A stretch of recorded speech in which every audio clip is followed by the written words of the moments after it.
ഭാഗത്തേക്കാണ് നമ്മൾ കിടക്കുന്നത്. മലയാളത്തിലെ സാഹിത്യ പത്രപ്രവർത്തനം അഥവാ ലിറ്റററി ജേർണലിസം, അതിനെക്കുറിച്ചുള്ള ഒരു ചർച്ചയാണ് ഇവിടെ നടക്കുന്നത്. വളരെ പ്രഗത്ഭരായിട്ടുള്ള ആളുകളാണ് ഈ ചർച്ചയിൽ പങ്കെടുക്കുന്നത് എന്ന് ഞാൻ പ്രത്യേകം പറയേണ്ട കാര്യമില്ല. ഇതിൽ ഓരോരുത്തരും KC നാരായണൻ, അതുപോലെ തന്നെ ഷിഹാബുദ്ദീൻ പൊയ്ത്തൻകടവ്, ജമാൽ കൊച്ചങ്ങാടി, സരിത, എല്ലാവരും ഈ രംഗത്ത് വളരെ പ്രാഗൽഭ്യവും പ്രാവീണ്യവും ഒക്കെയുള്ള ആളുകളാണ്. അതുകൊണ്ട് ചർച്ച വളരെ സജീവമായിരിക്കുമെന്നുള്ള കാര്യത്തിൽ യാതൊരു സംശയവുമില്ല. മലയാളത്തിലെ സാഹിത്യ പത്രപ്രവർത്തനം വളരെ സമ്പുഷ്ടമായിട്ടുള്ള വളരെ സമ്പന്നമായിട്ടൊരു ഭൂതകാലം ഉള്ള ഒരു മേഖലയാണ്. അതിഗംഭീരന്മാരായിട്ടുള്ള പത്രാധിപന്മാർ നമ്മളെ സംബന്ധിച്ചിടത്തോളം നമുക്കുണ്ടായിരുന്നു. അവരുടെ ഓരോരുത്തരുടെയും പേരുകളോ സംഭാവനകളോ ഒന്നും വിശദമായിട്ട് പറയണമെന്ന് ഞാനിവിടെ ഈ സന്ദർഭത്തിൽ ഉദ്ദേശിക്കുന്നില്ല. ഒരുപക്ഷെ മലയാളത്തിലെ പത്രപ്രവർത്തനത്തിൻ്റെ ഭൂതകാല പാരമ്പര്യം തന്നെ സാഹിത്യത്തോട് ബന്ധപ്പെട്ട് നിൽക്കുന്ന ഒന്നാണ് എന്ന് നമുക്കെല്ലാവർക്കും അറിയാം. ഇപ്പോൾ CP അച്യുതനെ പോലെയുള്ള വളരെ പഴയ തലമുറയിൽപ്പെട്ട ആളുകൾ അവരുടെ പത്രപ്രവർത്തന ശൈലി എന്ന് പറയുന്നത് ഏറെക്കുറെ സാഹിത്യത്തോട് ബന്ധപ്പെട്ട് നിൽക്കുന്ന ശൈലിയാണ്. വൃത്താന്തപത്ര പ്രവർത്തനം എന്നുള്ളത് വളരെ പിൽക്കാലത്ത് മാത്രം സജീവമായിട്ടുള്ള മേഖലയാണ്. അതിനു മുമ്പ് സാംസ്കാരിക വിഷയങ്ങൾ, സാഹിത്യ വിഷയങ്ങൾ എല്ലാം ചേർന്നുകൊണ്ടുള്ള ഒരു പത്രപ്രവർത്തന ശൈലിയാണ് മലയാളത്തിൽ ഉണ്ടായത്. ഗദ്യത്തിൻ്റെ തുടക്കം മുതൽ നമ്മൾ പഴയ കാലം പരിശോധിച്ച് നോക്കിയാൽ 1880 മലയാളത്തിൻ്റെ ഏറ്റവും സമ്പന്നമായിട്ടുള്ള കാലമാണ് എന്ന് പറയാം. കാരണം മലയാളത്തിലെ ആദ്യത്തെ ശ്രദ്ധേയമായിട്ടുള്ള നോവലുകൾ ഉണ്ടാകുന്നത് ആ കാലത്താണ്. മലയാളത്തിൽ ആദ്യം നാടകം ഉണ്ടാകുന്നത് ഏതാണ്ട് ആ കാലത്താണ്. 1881-82 കാലത്ത് വലിയ കോയിത്തമ്പുരാൻ്റെ ശകുന്തള നാടക തർജ്ജമ. അവസാനം പറഞ്ഞാൽ അതൊരു ശരിയായിട്ടുള്ള ഒരു കാലഘടന കണക്കല്ല. അതിനു മുൻപും മലയാളത്തിൽ നാടകത്തിൻ്റെ വളരെ സമ്പന്നമായിട്ടുള്ള പാരമ്പര്യമുണ്ട്. എങ്കിലും നാടകം, ഗദ്യ രൂപത്തിലുള്ള നാടകങ്ങൾ വരുന്നത്, ചെറുകഥകൾ വരുന്നത്, നോവൽ വരുന്നത്, അങ്ങനെ ഗദ്യസാഹിത്യത്തിൻ്റെ വിവിധങ്ങളായിട്ടുള്ള ശാഖകൾ ഒന്നിച്ച് പൂത്തു ഉലഞ്ഞ ഒരു കാലഘട്ടമായിരുന്നു വാസ്തവത്തിൽ 80കൾ എന്ന് പറയും. പത്രപ്രവർത്തനത്തിൻ്റെ പാരമ്പര്യം ആരംഭിക്കുന്നതും ഏതാണ്ട് അതേ കാലഘട്ടത്തിൽ തന്നെയാണ്. വളരെ ശ്രദ്ധേയമായിട്ടുള്ള ഒരു കാലഘട്ടം എന്ന് വേണമെങ്കിൽ പറയാം. പിന്നീട് നമുക്ക് ഞാൻ നേരത്തെ പറഞ്ഞതുപോലെ കേസരി ബാലകൃഷ്ണപിള്ളയെപ്പോലെയുള്ള പത്രാധിപന്മാർ, ബാലകൃഷ്ണനെ പോലെയുള്ള പത്രാധിപന്മാർ, കാമ്പിശ്ശേരിയെ പോലെയുള്ള പത്രാധിപന്മാർ, കൃഷ്ണവാര്യരെ പോലെയും MT പോലെയുള്ള പത്രാധിപന്മാർ സാഹിത്യ പത്രപ്രവർത്തനത്തിൻ്റെ രംഗത്ത് വളരെ മികവ് തെളിയിച്ചിട്ടുള്ള അതിപ്രഗത്ഭരായിട്ടുള്ള ഒട്ടേറെ ആളുകളുടെ പേരുകൾ നമുക്കിവിടെ ചൂണ്ടിക്കാണിക്കാൻ കഴിയും. അങ്ങനെ സമ്പന്നമായ ഒരു പത്രപ്രവർത്തന പാരമ്പര്യത്തിൻ്റെ പിറകെ വന്നിട്ടുള്ള ആൾക്കാരാണ് KC നാരായണനും അതുപോലെ തന്നെ ഷിഹാബുദ്ദീൻ പൊയ്ത്തൻകടവും ജമാൽ കൊച്ചങ്ങാടിയും സരിതയും ഒക്കെ തന്നെ. വാസ്തവത്തിൽ സരിതയ്ക്ക് സാഹിത്യ പത്രപ്രവർത്തനത്തിൻ്റെ പാരമ്പര്യം മാത്രമല്ല, അതിനപ്പുറം സാമ്പത്തിക കാര്യങ്ങൾ കൈകാര്യം ചെയ്യുന്ന, ഫിനാൻസ് കൈകാര്യം ചെയ്യുന്ന മേഖലയുടെ പത്രാധിപത്യവും സരിത ഏറ്റെടുത്തിട്ടുള്ള ഒരാളാണ്. മനോരമയുടെ അതിഗംഭീരങ്ങളായിട്ടുള്ള വാർഷിക പതിപ്പുകൾ, അതിൻ്റെ പലതരത്തിലുള്ള സെഗ്മെൻറ്റുകൾ വിഭാവനം ചെയ്ത് പുറത്തിറക്കിയിട്ടുള്ള ഒരു പത്രപ്രവർത്തകയാണ്. അങ്ങനെ എല്ലാവരും ഈ രംഗത്ത് ഇവിടെ ഇരിക്കുന്ന എല്ലാവരും വളരെ സമ്പന്നമായിട്ടുള്ളൊരു പാരമ്പര്യത്തിൻ്റെ അവകാശികളാണ്. മലയാളത്തിലെ പത്രപ്രവർത്തനം, സാഹിത്യ പത്രപ്രവർത്തനം പ്രത്യേകിച്ചും എസ്റ്റാബ്ലിഷ്ഡ് ആയിട്ടുള്ള ചില പ്രസിദ്ധീകരണങ്ങൾ, ഇപ്പോൾ ഭാഷാഭൂഷണി പോലെയോ അല്ലെങ്കിൽ മാതൃഭൂമി പോലെയോ വളരെ എസ്റ്റാബ്ലിഷ്ഡ് ആയിട്ടുള്ള ചില മേഖലകൾ, അവർക്ക് അവരുടെ ഒരു ഗുഡ്വില്ലിൻ്റെ മുകളിൽ നിൽക്കാൻ പറ്റുന്നുണ്ട്, വളരെ നന്നായിട്ട് നിൽക്കാൻ പറ്റുന്നുണ്ട്. അതേസമയം ആ രംഗത്തേക്ക് വളരെ നല്ല സംഭാവനകൾ അർപ്പിക്കുന്ന ഒരു വലിയ വിഭാഗം പ്രസിദ്ധീകരണങ്ങളും ഇപ്പോൾ മലയാളത്തിലുണ്ട്. അതിൽ മാധ്യമമുണ്ട്, അതേപോലെ ഇപ്പം ഞങ്ങൾ പത്രാധിപരായിരിക്കുന്ന ദേശമനി പോലെയുള്ള വാരികകളുണ്ട്, എല്ലാവരും ഉണ്ട്.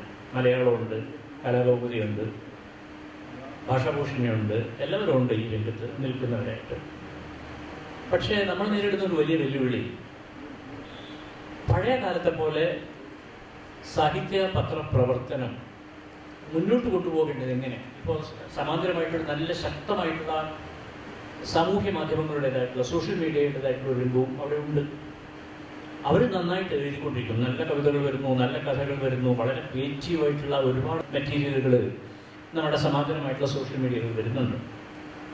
പണ്ടത്തെ പോലെ ഒരു പത്രാധിപരാണ് ഇതിനെയൊക്കെ നിയന്ത്രിക്കുന്നത് എന്നുള്ള പഴയ അവകാശവാദങ്ങൾക്കൊന്നും ഇപ്പോൾ വലിയ അർത്ഥമില്ലാത്ത ഒരു കാലം വന്നു ചേർന്നിരിക്കുന്നു. ഇപ്പോൾ പണ്ടാണെങ്കിൽ എൻ വി കൃഷ്ണവാര്യരെ വളർത്തിയെടുത്തവർ, അല്ലെങ്കിൽ എം ടി വളർത്തിയെടുത്തവർ, കെ ബാലകൃഷ്ണൻ്റെ കൈകളിലൂടെ കടന്നു വന്നവർ എന്നൊക്കെ പറയാവുന്ന ഒരു പഴയ കാലം ഉണ്ടായിരുന്നു. പക്ഷെ ഇന്ന് ഒരു സാഹിത്യ പത്രപ്രവർത്തനം നിൽക്കുന്ന ഒരു പത്രാധിപർക്കും അങ്ങനെയുള്ള ഒരു അവകാശവാദം ഉന്നയിക്കാൻ പറ്റില്ല. ഇത് ഞാൻ വളർത്തിക്കൊണ്ടുവന്നിട്ടുള്ളൊരു ചെറുപ്പക്കാരനാണ്, അല്ലെങ്കിൽ ഇതെൻ്റെ ഒരു കൈകളിലൂടെ കടന്നു വന്നിട്ടുള്ള എഴുത്തുകാരനാണ് എന്ന് പറയാനുള്ള ഒരു കഴിവ് ഇന്നൊരു പത്രാധിപർക്കുമില്ല. ആ രീതിയിൽ പത്രാധിപന്മാരുടെ സമഗ്രാധിപത്യം എന്നുള്ളത് ഏറെക്കുറെ അവസാനിച്ചു കഴിഞ്ഞിട്ടുള്ള ഒരു കാലത്ത് എഴുത്തുകാർക്ക് കുറച്ചുകൂടി ജനാധിപത്യപരമായ രീതിയിൽ തങ്ങളുടെ മേഖല കൈകാര്യം ചെയ്യാൻ കഴിയുന്ന ഒരു അന്തരീക്ഷം സംജാതമായിരിക്കുന്നു എന്നുള്ളൊരു സാഹചര്യത്തിൽ എനിക്ക് തോന്നുന്നത് സാഹിത്യ പത്രപ്രവർത്തനം കുറച്ചുകൂടി ജനാധിപത്യവൽക്കരിക്കപ്പെട്ടിട്ടുണ്ട്. കുറച്ചുകൂടി അതിൻ്റെ വരേണ്യത സ്വഭാവങ്ങൾക്ക് ചില ഇടിവുകൾ സംഭവിച്ചിട്ടുണ്ട്. അത് നല്ല കാര്യവുമാണ്. പക്ഷേ ആ രംഗം അഭിമുഖീകരിക്കുന്ന ഒരുപാട് സാമ്പത്തിക പ്രശ്നങ്ങൾ ഇപ്പം ഞാൻ കൈകാര്യം ചെയ്യുന്ന ഒരു വാരികയെ സംബന്ധിച്ചിടത്തോളം പറയുകയാണെങ്കിൽ ഞങ്ങൾ വലിയ സാമ്പത്തിക ഞെരുക്കം അനുഭവിക്കുന്നുണ്ട്. മെറ്റീരിയൽ റിസോഴ്സുകളുടേതായിട്ടുള്ളൊരു അഭാവം ഞങ്ങളെ സംബന്ധിച്ചിടത്തോളം ഞങ്ങൾ അനുഭവിക്കുന്നുണ്ട്. ഇപ്പോൾ ഉദാഹരണത്തിന് ന്യൂസ് പ്രിൻ്റ് കിട്ടുന്നില്ല എന്നുള്ളൊരു വലിയ പ്രശ്നമാണ്. കഴിഞ്ഞ യുക്രൈൻ യുദ്ധത്തിന് ശേഷം ന്യൂസ് പ്രിൻ്റുകളുടെ വിലവർദ്ധനവെന്നൊന്നും പറഞ്ഞാൽ പോരാ, 4-5 ഇരട്ടി വില വർദ്ധിക്കുക എന്നുള്ളൊരവസ്ഥ ഉണ്ടായിട്ടുണ്ട്. പ്രിന്റിംഗ് മേഖലയോട് ബന്ധപ്പെട്ട എല്ലാ സാധനങ്ങൾക്കും വില വർദ്ധിക്കുന്ന ഒരവസ്ഥ ഉണ്ടാകുന്നു. അപ്പം അത്തരൊരവസ്ഥയിൽ പലരും പ്രയാസപ്പെട്ടാണ് പിടിച്ചു നിൽക്കുന്നത് എന്ന് നമുക്ക് എല്ലാവർക്കും അറിയാം. ചിലരൊക്കെ പ്രസിദ്ധീകരണം നിർത്തി കഴിഞ്ഞു.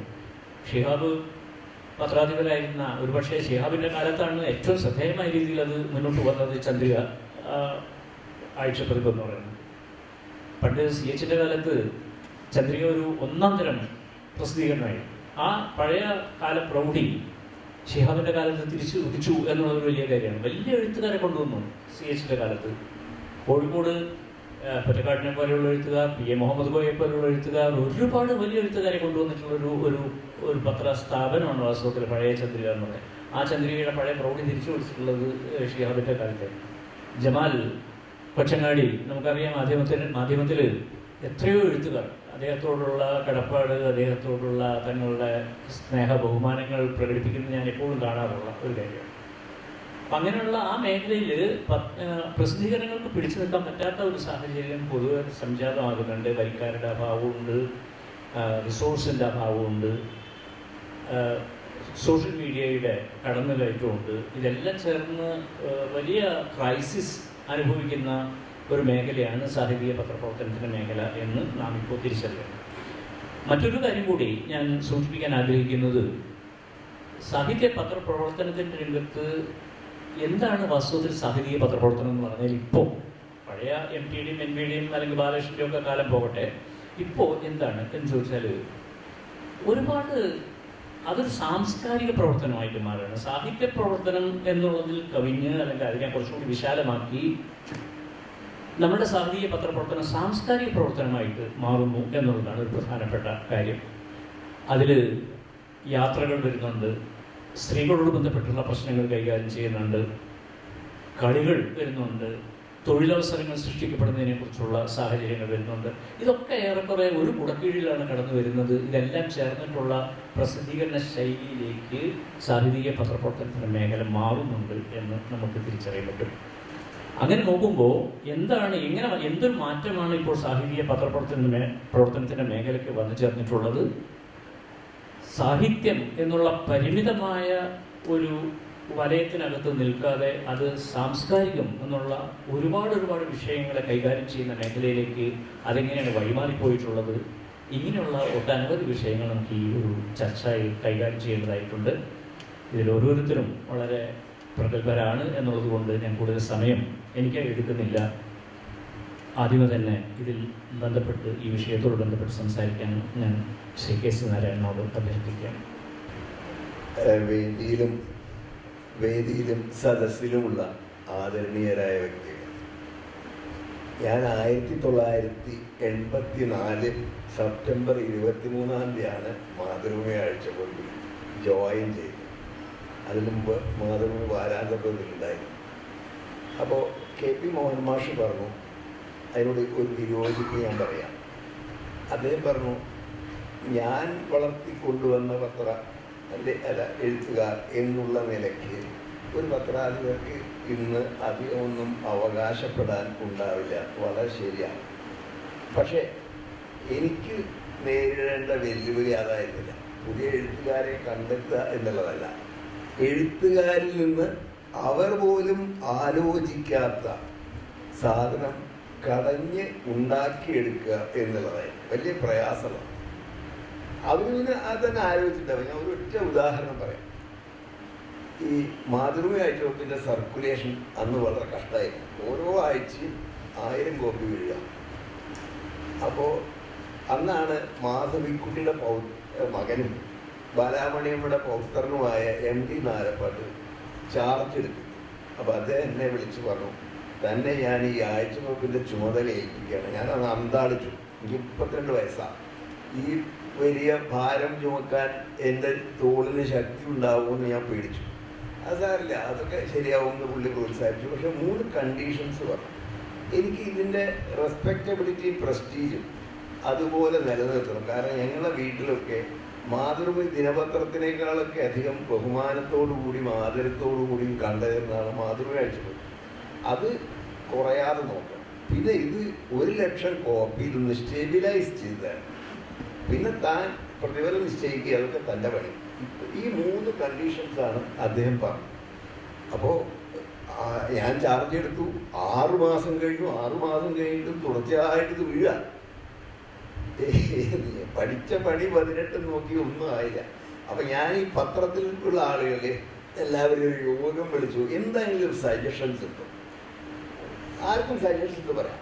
അപ്പോൾ P. രാജൻ എന്ന് പറയുന്ന വളരെ സീനിയറായ ഒരാൾ ഉണ്ട്, അസിസ്റ്റൻ്റ് എഡിറ്റർ. അദ്ദേഹം പറഞ്ഞു, ഈ IAS IPS കാരുണ്ടാവുമല്ലോ, അവരൊക്കെ റിട്ടയർ ചെയ്തിവിടെ തിരുവനന്തപുരത്ത് പലരുമുണ്ട്. അവരെ കൊണ്ട് ഈ ഔദ്യോഗിക കാലത്തെ സ്മരണകൾ ഒന്ന് എഴുതിച്ചാൽ ചിലപ്പോൾ ക്ലച്ച് പിടിച്ചേക്കും. അപ്പോൾ ഞാൻ ആ ലിസ്റ്റ് ഉണ്ടാക്കി, അവിടുത്തെ റിട്ടയർഡ് IAS IPS മുഴുവൻ. അപ്പോൾ നോക്കുമ്പോൾ അവസാനം തടഞ്ഞത് മലയാറ്റൂർ രാമകൃഷ്ണൻ്റെ പേരാണ്. ഞാൻ വെച്ച് പിടിപ്പിച്ചു മലയാറ്റൂർ രാമകൃഷ്ണൻ്റെ കരമനയിലുള്ള വീട്ടിൽ. അവിടെ ചെന്നു. എനിക്ക് നേരത്തെ പരിചയമൊന്നുമില്ല, പത്രക്കാരൻ ആരും നേരത്തെ പരിചയം ഉണ്ടാവണ്ട, നമുക്ക് ഇടിച്ചു കയറാം. അപ്പോൾ അവിടെ ചെന്നു ഇരിക്കാനൊക്കെ പറഞ്ഞു, കാപ്പിയൊക്കെ തന്നു. അപ്പോൾ അദ്ദേഹം പറഞ്ഞു, എന്താ വന്നതെന്ന് ചോദിച്ചു. ഞാൻ പറഞ്ഞു, ഈ മലയാറ്റൂർ റിട്ടയർ ചെയ്ത് വരും, ഈ ഉദ്യോഗകാലത്തെ സ്മരണകളൊന്ന് എഴുതിയാൽ നന്നാവും. അദ്ദേഹം ക്ഷുഭിതനായി. എന്താ താൻ പറഞ്ഞത്? ഞാൻ ഈ ഔദ്യോഗിക രഹസ്യം കാത്തു സൂക്ഷിക്കാം എന്നുള്ള പ്രതിജ്ഞ ചെയ്തിട്ടാണ് ഈ IAS കയറിയത്. അതൊന്നും ഈ പൊതുജന മധ്യത്തിൽ എഴുതുക എന്ന് പറഞ്ഞാൽ നടക്കുന്ന കാര്യമില്ല. അതുകൊണ്ട് നിങ്ങൾ അതിനെപ്പറ്റി ആലോചിക്കേണ്ട, വിട്ടോളൂ. പക്ഷെ ഞാൻ വിട്ടു. പക്ഷേ പത്രപ്രവർത്തകന് നിരാശ എന്നൊരു വികാരമേ പാടില്ല. ഞാൻ അടുത്ത ആഴ്ച ഇരുന്നു. അയാൾ പുഞ്ചിരിച്ചുകൊണ്ട് എന്താണെന്ന് ചോദിച്ചു. അപ്പോൾ ഞാൻ പറഞ്ഞത് കഴിഞ്ഞ കുറി വന്നപ്പോൾ പറഞ്ഞ കാര്യം തന്നെ ഒന്നുകൂടി പറയണമെന്ന് വന്നുള്ളൂ. ശരി, നോക്കാം. ഞാൻ ഒരു വ്യവസ്ഥ വയ്ക്കാം. തകഴിച്ചേട്ടനോട് ഞാനത് പറയും. തകഴിച്ചേട്ടൻ എഴുതിക്കോളാൻ പറഞ്ഞാൽ ഞാൻ എഴുതും, അല്ലെങ്കിൽ പിന്നെ ആ ചാപ്റ്റർ ക്ലോസാണ്. അവൻ തകഴിച്ചേട്ടനോട്, അപ്പോൾ ഞങ്ങൾ രാജൻ പറഞ്ഞു, തകഴിച്ചേട്ടനോട് പറയിപ്പിക്കാൻ നമുക്ക് വഴികളുണ്ട്. അവിടെ MM വർഗീസ് ആലപ്പുഴ കറസ്പോണ്ടൻ്റാണ്. MM വർഗീസിൻ്റെ ഉറ്റ സുഹൃത്താ തകഴി. MM വർഗീസിനോടൊന്ന് വിളിച്ചു പറഞ്ഞാൽ മതി, തകഴി എന്ത് സമ്മതം കൂടും. അപ്പോൾ ഞാൻ പറഞ്ഞു, അതൊന്നും വേണ്ട, തകഴി സ്വമനസ്സാലെ അദ്ദേഹത്തിന് അനുവാദം കൊടുക്കുകയാണെങ്കിൽ മാത്രം മതി. അപ്പോൾ തകഴി കൊടുക്കുകയോ ഇല്ലയോ നമുക്ക് ഉൽക്കണ്ഠയുണ്ട്. അപ്പോൾ അത് കഴിഞ്ഞ് ഞാൻ അടുത്ത കുറി വീണ്ടും നിരാശനാവാതെ വീണ്ടും മലയാറ്റൂരിൻ്റെ അടുത്തെത്തി. അപ്പോൾ മലയാറ്റൂർ ഒരു അരപ്പുഞ്ചേരി ഉണ്ട്. അപ്പോൾ അയാൾ പറഞ്ഞു, തകഴിച്ചേട്ടൻ യെസ് പറഞ്ഞിട്ടുണ്ട്. വലിയ സന്തോഷമായി. അങ്ങനെ തകഴിച്ചേട്ടൻ യെസ്. അപ്പോൾ ഇത് എന്താ എഴുതുക? അപ്പം ഞാൻ പറഞ്ഞു, ഈ ഔദ്യോഗിക രഹസ്യം നമുക്ക് വേണ്ട. ഈ ഔദ്യോഗിക രഹസ്യത്തിൻ്റെ അപ്പുറത്തുള്ള വ്യക്തികളുണ്ടാവുമല്ലോ, IAS കാരനായിട്ട് പരിചയമുള്ള ആളുകൾ, അങ്ങനെ ഒരുപാട് ലോകമുണ്ടല്ലോ ഇതിൽ. ആ ലോകത്തിനെ പറ്റി ഹൃദ്യമായ രീതിയിൽ എഴുതാൻ മലയാറ്റൂരിനെ അറിയാം. അപ്പം അത് എഴുതിയാൽ മതി. അത് കൊള്ളാം എന്നാൽ പിന്നെ അദ്ദേഹം ചോദിച്ചു, എന്ത് തരും കാശ്? അപ്പം ഞാൻ പറഞ്ഞു, എന്താണ് മലയാറ്റൂർ പറഞ്ഞാൽ അത് തരും. അപ്പോൾ പറഞ്ഞു, 500 രൂപ വേണം, 1 ലക്കത്തിൽ. വലിയ തുകയാണ്. 250 രൂപ ആണ് അന്ന് ശരാശരിയൊക്കെ ആളുകൾക്ക് കൊടുക്കുക. OVG-നൊക്കെ 250 രൂപയെ കൊടുക്കുള്ളൂ. അപ്പോഴാണ് മലയാറ്റൂർ 500 രൂപ കൊടുക്കുന്നത് ചോദിക്കുന്നത്. അത് ഞാൻ ഏറ്റു. കാരണം എനിക്കതിനുള്ള അധികാരം തന്നിട്ടുണ്ട്. ഞാൻ 500 രൂപ ഇടാൻ എന്ന് പറഞ്ഞ് ഞാൻ അത് ഏറ്റു. എന്നാ ശരി, അപ്പം കരാറായാലോ. ജൂൺ 30 ഞാൻ മറ്റേ എന്താ പറയണ്ടത് 3 ലക്കം എഴുതി വെച്ചിട്ടുണ്ടാവും. ആ സാധനം നിങ്ങൾക്ക് കൊണ്ടുപോകാം. പിന്നെ 3 ലക്കങ്ങൾ 3 ലക്കങ്ങളായിട്ട് തരും. അപ്പോൾ അങ്ങനെ ഒരു 51 ലക്കം ഉണ്ടാവും ഒരു കൊല്ലം. അത് വലിയ നമ്മളെ രക്ഷിച്ചെടുത്ത, മാതൃകാഴ്ചവെപ്പിനെ രക്ഷിച്ചെടുത്ത വലിയൊരു ഘടകമായി. ഇതിലെന്താ, എൻ്റെ മിടുക്കല്ല, മലയാറ്റൂരിൻ്റെ മിടുക്കല്ല, മൊത്തം ഒരു ആളുകളുടെ കൂട്ടായ്മയിലുണ്ടായ ആശയങ്ങളെ ഒരാൾ പ്രയോഗത്തിൽ വരുത്തി. ഇതാണ് പണ്ടത്തെ പത്രാധിപത്യവും ഇപ്പോഴത്തെ പത്രാധിപത്യവും തമ്മിലുള്ള വ്യത്യാസം. ഇതൊരാൾ ആലോചിച്ചുണ്ടാക്കിയ ഉണ്ടാവില്ല. ഇത് എത്രയോ ആളുകളുടെ തലച്ചോറ് ഒരുമിച്ച് പ്രവർത്തിക്കുമ്പോൾ ഉണ്ടാകുന്ന ഒരു ഫലമാണ് ഇങ്ങനൊരു ആശയം. എല്ലാ പത്രങ്ങളിലും ടീം വർക്ക് ഇപ്പോൾ നടക്കുള്ളൂ. അങ്ങനെ ടീം വർക്കിൻ്റെ ഭാഗമായി ആശയങ്ങൾ ഉണ്ടാവും. ചിലത് പൊട്ടണു, ചിലത് വിജയിക്കണു, അങ്ങനെയുള്ളൊരു പരിപാടിയാണ്. അപ്പം ഇതാണ് എൻ്റെ അനുഭവത്തിൽ ഈ ഒരാൾ ആലോചിക്കാത്ത വിഷയം അയാളിൽ നിന്ന് ചുരത്തിയെടുക്കുന്ന ഒരു പത്രപ്രവർത്തന രീതി ആദ്യം പരീക്ഷിച്ച് വിജയിപ്പിച്ചതിൻ്റെ ഒരു ഉദാഹരണം. ഇനി രണ്ടാമത്തെ മാധവിക്കുട്ടിയ. വലിയ ഇമ്പോസിബിൾ ക്യാരക്ടേഴ്സിനാണ് ഞാൻ ഈ കൈകാര്യം ചെയ്യുന്നത്. അപ്പോൾ മാധവിക്കുട്ടിയായിട്ട് ഞാൻ അന്ന് ഒരു കൊല്ലം ഉണ്ടായി. എല്ലാ ആഴ്ചയും ഞാൻ പോകും. വളരെ മധുര മനോഹര കാവ്യാത്മകമാണ് അവരുടെ സംഭാഷണം. ഇടയ്ക്ക് ഒരു കവിത പോലെയോ ആത്മകഥം പോലെയോ ഒന്നുമില്ല. ഒരു പൊടുന്നനെ അവർ പറയാണ്, ഈ ചെന്നിട്ട് കാപ്പിയൊക്കെ തന്ന് പറയാണ്, ഈ എഴുത്തെന്ന് പറഞ്ഞിട്ട് കുട്ടി നേരെ കുട്ടീനാണ് ഈ തടവുകാരൻ ഈ തുരങ്കം ഉണ്ടാക്കിയിട്ട് അങ്ങനെ പുറത്തേക്ക് പോകാൻ നടത്തുന്ന ഒരു ശ്രമമാണ്. അന്ന് എന്തൊരു ഇമേജാ. തടവുകാരൻ പുറത്തേക്ക് പോകാൻ ശ്രമിക്കുന്ന ഒരു ശ്രമമാണിത്. പിന്നെ പരിഹാസമുണ്ട്. തിരുവനന്തപുരത്തെ ഒരു സാഹിത്യ സമ്മേളനം നടക്കുക. അപ്പം തന്നെ ആളുകൾ പേരൊക്കെ പറഞ്ഞു, ഈ സാഹിത്യത്തിലെ കുഴിനകങ്ങളെ. അപ്പൊ ആ കുഴിനകം എന്നുള്ള ഇമേജിന്റെ കൃത്യത എന്ത് കൃത്യതയാണ്. അത് കുഴിനകം കൊണ്ട് ഒരാളും ചാവില്ല. പക്ഷെ അത് കണ്ടു കഴിഞ്ഞാലത്തെ ഒരു അസ്ഥിത നമുക്ക് കാണുന്നവർക്ക് വളരെ കൂടുതലാണ്. അപ്പൊ അങ്ങനെയുള്ള കുറച്ച് ആളിനെ പറ്റി പറയാനാണ് ഈ സാഹിത്യത്തിലെ കുഴിനകങ്ങളെ. അപ്പൊ ഒരിക്കലും പറഞ്ഞു, ഈ ഒബ്രി മേനോൻ അവരുടെ കസിനാണ്. അപ്പോൾ ഒബ്രി മേനോൻ വരുന്നുണ്ട്. അപ്പോൾ ഞാൻ പറഞ്ഞു, ഒബ്രി മേനെ പറ്റിയിട്ട് മറുകിടക്കുന്ന എഴുതിക്കൂടെ? ഈ കുട്ടിയോട് എന്ത് പറഞ്ഞാലും അതിന് സ്റ്റോറി ഉണ്ടോ എന്നാണ് നോക്കുക, അല്ലാണ്ട് വേറൊന്നും ആസ്വദിക്കുകയല്ല. അപ്പം എനിക്കത് വലിയ കോംപ്ലിമെൻ്റ് ആയിട്ടാണ് ഞാൻ എടുത്തത്. കാരണം ഒരു പത്രപ്രവർത്തകനായി കഴിഞ്ഞാൽ പിന്നെ സ്റ്റോറി ആലോചിക്കാവും. സ്റ്റോറി എന്ന് പറഞ്ഞാൽ ചെറുകഥാന്നല്ല, ഈ പത്രപ്രവർത്തനത്തിന് സ്റ്റോറി എന്നാണല്ലോ പറയാം. അപ്പോൾ അവർ അന്ന് ഇലക്ഷൻ നിൽക്കുക, അങ്ങനെ പല കോലാഹലങ്ങളുണ്ടായിട്ട് അത് കഴിഞ്ഞിട്ട് കോഴിക്കോട്ടേക്ക് ഞങ്ങൾ ഷിഫ്റ്റ് ചെയ്തു. അവിടെ ഇരിക്കുമ്പോൾ ഒരു ദിവസം ഒരു കവർ വന്നു. കമലാദാസിൻ്റെ കവറാണ്. ഒന്നുമില്ല, KC നാരായണൻ എഴുതിയത് കമലാദാസ്, കുറവം പോകണം തിരുവനന്തപുരത്ത്. അപ്പോൾ ഞാൻ വളരെ ആകാംക്ഷയും ആഹ്ലാദത്തോടും കൂടി ആ കവർ തുറന്നു. അപ്പോൾ ഈ കാപ്പായ കടലാസില്ലേ, പണ്ടത്തെ നോട്ട്ബുക്കിൻ്റെയൊക്കെ വലിപ്പത്തിൽ, അതിൽ 8 പേജാണ്. അതിൽ ആദ്യത്തെ ഒരു 6 പേജ് വളരെ വൃത്തിയായിട്ട് ഇങ്ങനെ എഴുതിയിട്ടുണ്ടാവും, നല്ല കൈയക്ഷത്തിൽ വലത്തോട്ട് ചെരിയിച്ച്. 7ാമത്തെ പേജ് ആകുമ്പോഴേക്ക് അത് വരി വളയും. 8ാമത്തെ പേജ് ഇങ്ങനെ. അപ്പം ഞാൻ ആ രംഗ ആലോചിക്കുന്നുണ്ട്. ആ കുളിച്ച് വന്ന് 11 മണിക്ക് കുളി കഴിഞ്ഞ് വന്ന് ഡൈനിങ് ടേബിളിൽ ഇരുന്ന് ആ മുടി ഇങ്ങനെ തൂമലിലേക്ക് ഇട്ട് ആ പേന കൊണ്ട് പാർക്കർ പേനയിട്ട് ബ്ലൂ മഷി നിറച്ച് അങ്ങനെ എഴുതുന്ന ആ രംഗം കൂടി ഞാൻ ഓർത്തു. അങ്ങനെ ബാല്യകാല സ്മരണകൾ എന്നുള്ള പ്രസിദ്ധമായിട്ടുള്ള ആ പുസ്തകത്തിൻ്റെ ആദ്യത്തെ 3 അധ്യായം അവർ തന്നു. വളരെ സന്തോഷമായി. ഞാൻ ഭയങ്കര നന്ദിയൊക്കെ പറഞ്ഞു. അപ്പോൾ അവർ പറഞ്ഞു, പിന്നെ ബാല്യകാല സ്മരണകൾ വരുന്നില്ല, നിന്നു. അപ്പോൾ ഞാൻ മാധവിക്കുട്ടിയെ വിളിച്ചു പറഞ്ഞു, മാധവിക്കുട്ടി ഇത് നിർത്തുന്നത് വലിയ കഷ്ടമാണ്. എന്താ കുട്ടി, ആളുകൾക്ക് ബോറടിക്കില്ലേ? ഇത് ഞാൻ എൻ്റെ കുട്ടിക്കാലത്തെ കഥ ഇങ്ങനെ പറയുക, ഇതെങ്ങനെ ആളുകൾക്ക് ഇഷ്ടമാവുക? അതൊന്ന് ഇഷ്ടം, അത് വേണ്ട, അവിടെ നിർത്തിക്കോളും. അപ്പം ഞാൻ വീണ്ടും വിളിച്ചു, വീണ്ടും അപേക്ഷിച്ചു, വീണ്ടും വിളിച്ചു, വീണ്ടും അപേക്ഷിച്ചു. അപ്പോൾ അവർക്ക് പൊറുതി കേട്ടു. അപ്പോൾ അങ്ങനെ പൊറുതി കേട്ടപ്പോൾ അവർ പറഞ്ഞു, എന്നാൽ ഒരു കാര്യം ചെയ്യും, എൻ്റെ അയൽപക്കത്ത് ഇവിടെ നബീസ എന്ന് പറഞ്ഞൊരു സ്ത്രീ ഉണ്ട്, അവർ ഈ ബാല്യകാല സ്മരണകൾ വായിച്ചിട്ട് ഇത് വളരെ നന്നായി എന്ന് പറഞ്ഞൊരു കത്തെഴുതി. അത് ആദ്യത്തെ കത്തായിട്ട് കൊടുക്കാൻ പറ്റുമോ? എന്തൊരു നിഷ്കളങ്കത ആലോചിച്ചു. ഇത് അവരുടെ മകന്റെ പേപ്പറാണ്, അവർക്ക് ഏത് കടലാസും ഇന്നും കൊടുക്കാവുന്നതാണ്. അത് എന്നോട് ചോദിക്കുക, അത് ഒന്നാമത്തെ കത്തായിട്ട് കൊടുക്കാൻ പറ്റുമോ? എന്നാൽ ഞാൻ എഴുതാം.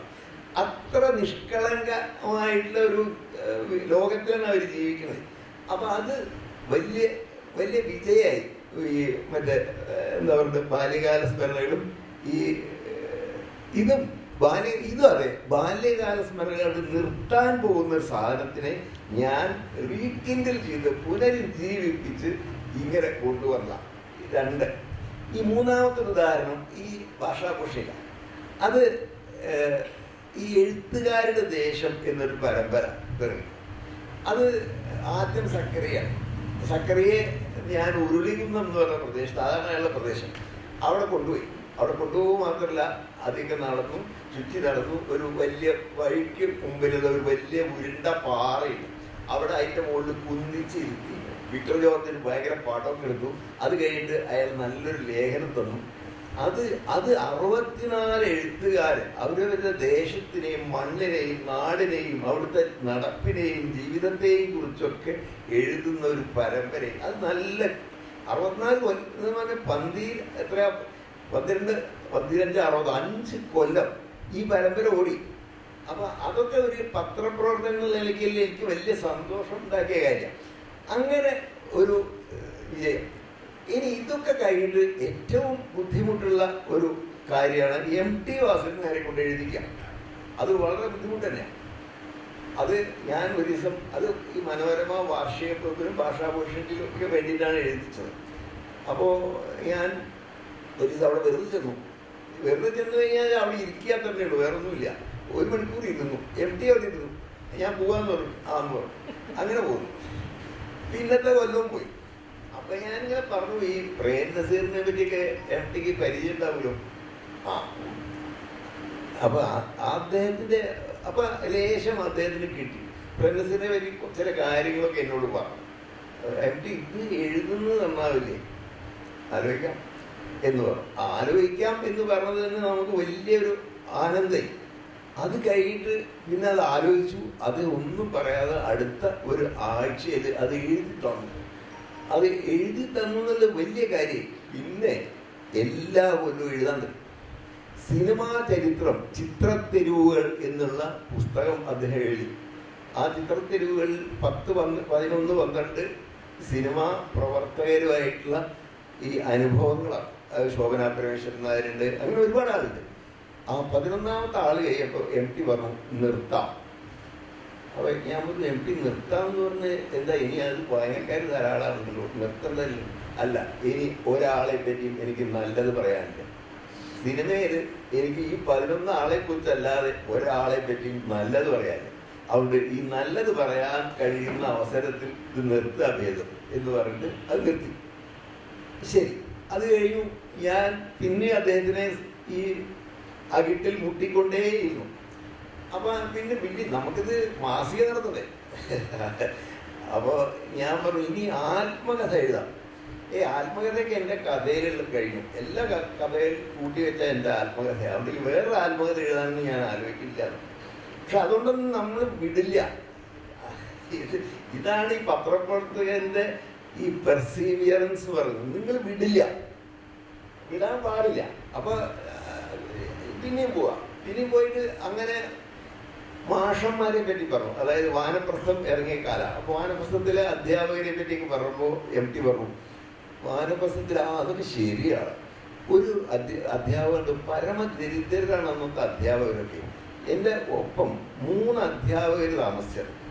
അപ്പോൾ അവര് ദാരിദ്ര്യം പറയണം. ഒരു ദോശ, രാവിലെ ഒരു ദോശ കഴിക്കുക, അത് ലേശം പഞ്ചസാര കൂട്ടിയിട്ട് ആണ് കഴിക്കുക. അതേ ഒരു ഭക്ഷണമുള്ളൂ. ഉച്ചയ്ക്ക് എന്തോ ചോറ് കൊണ്ടുവരും.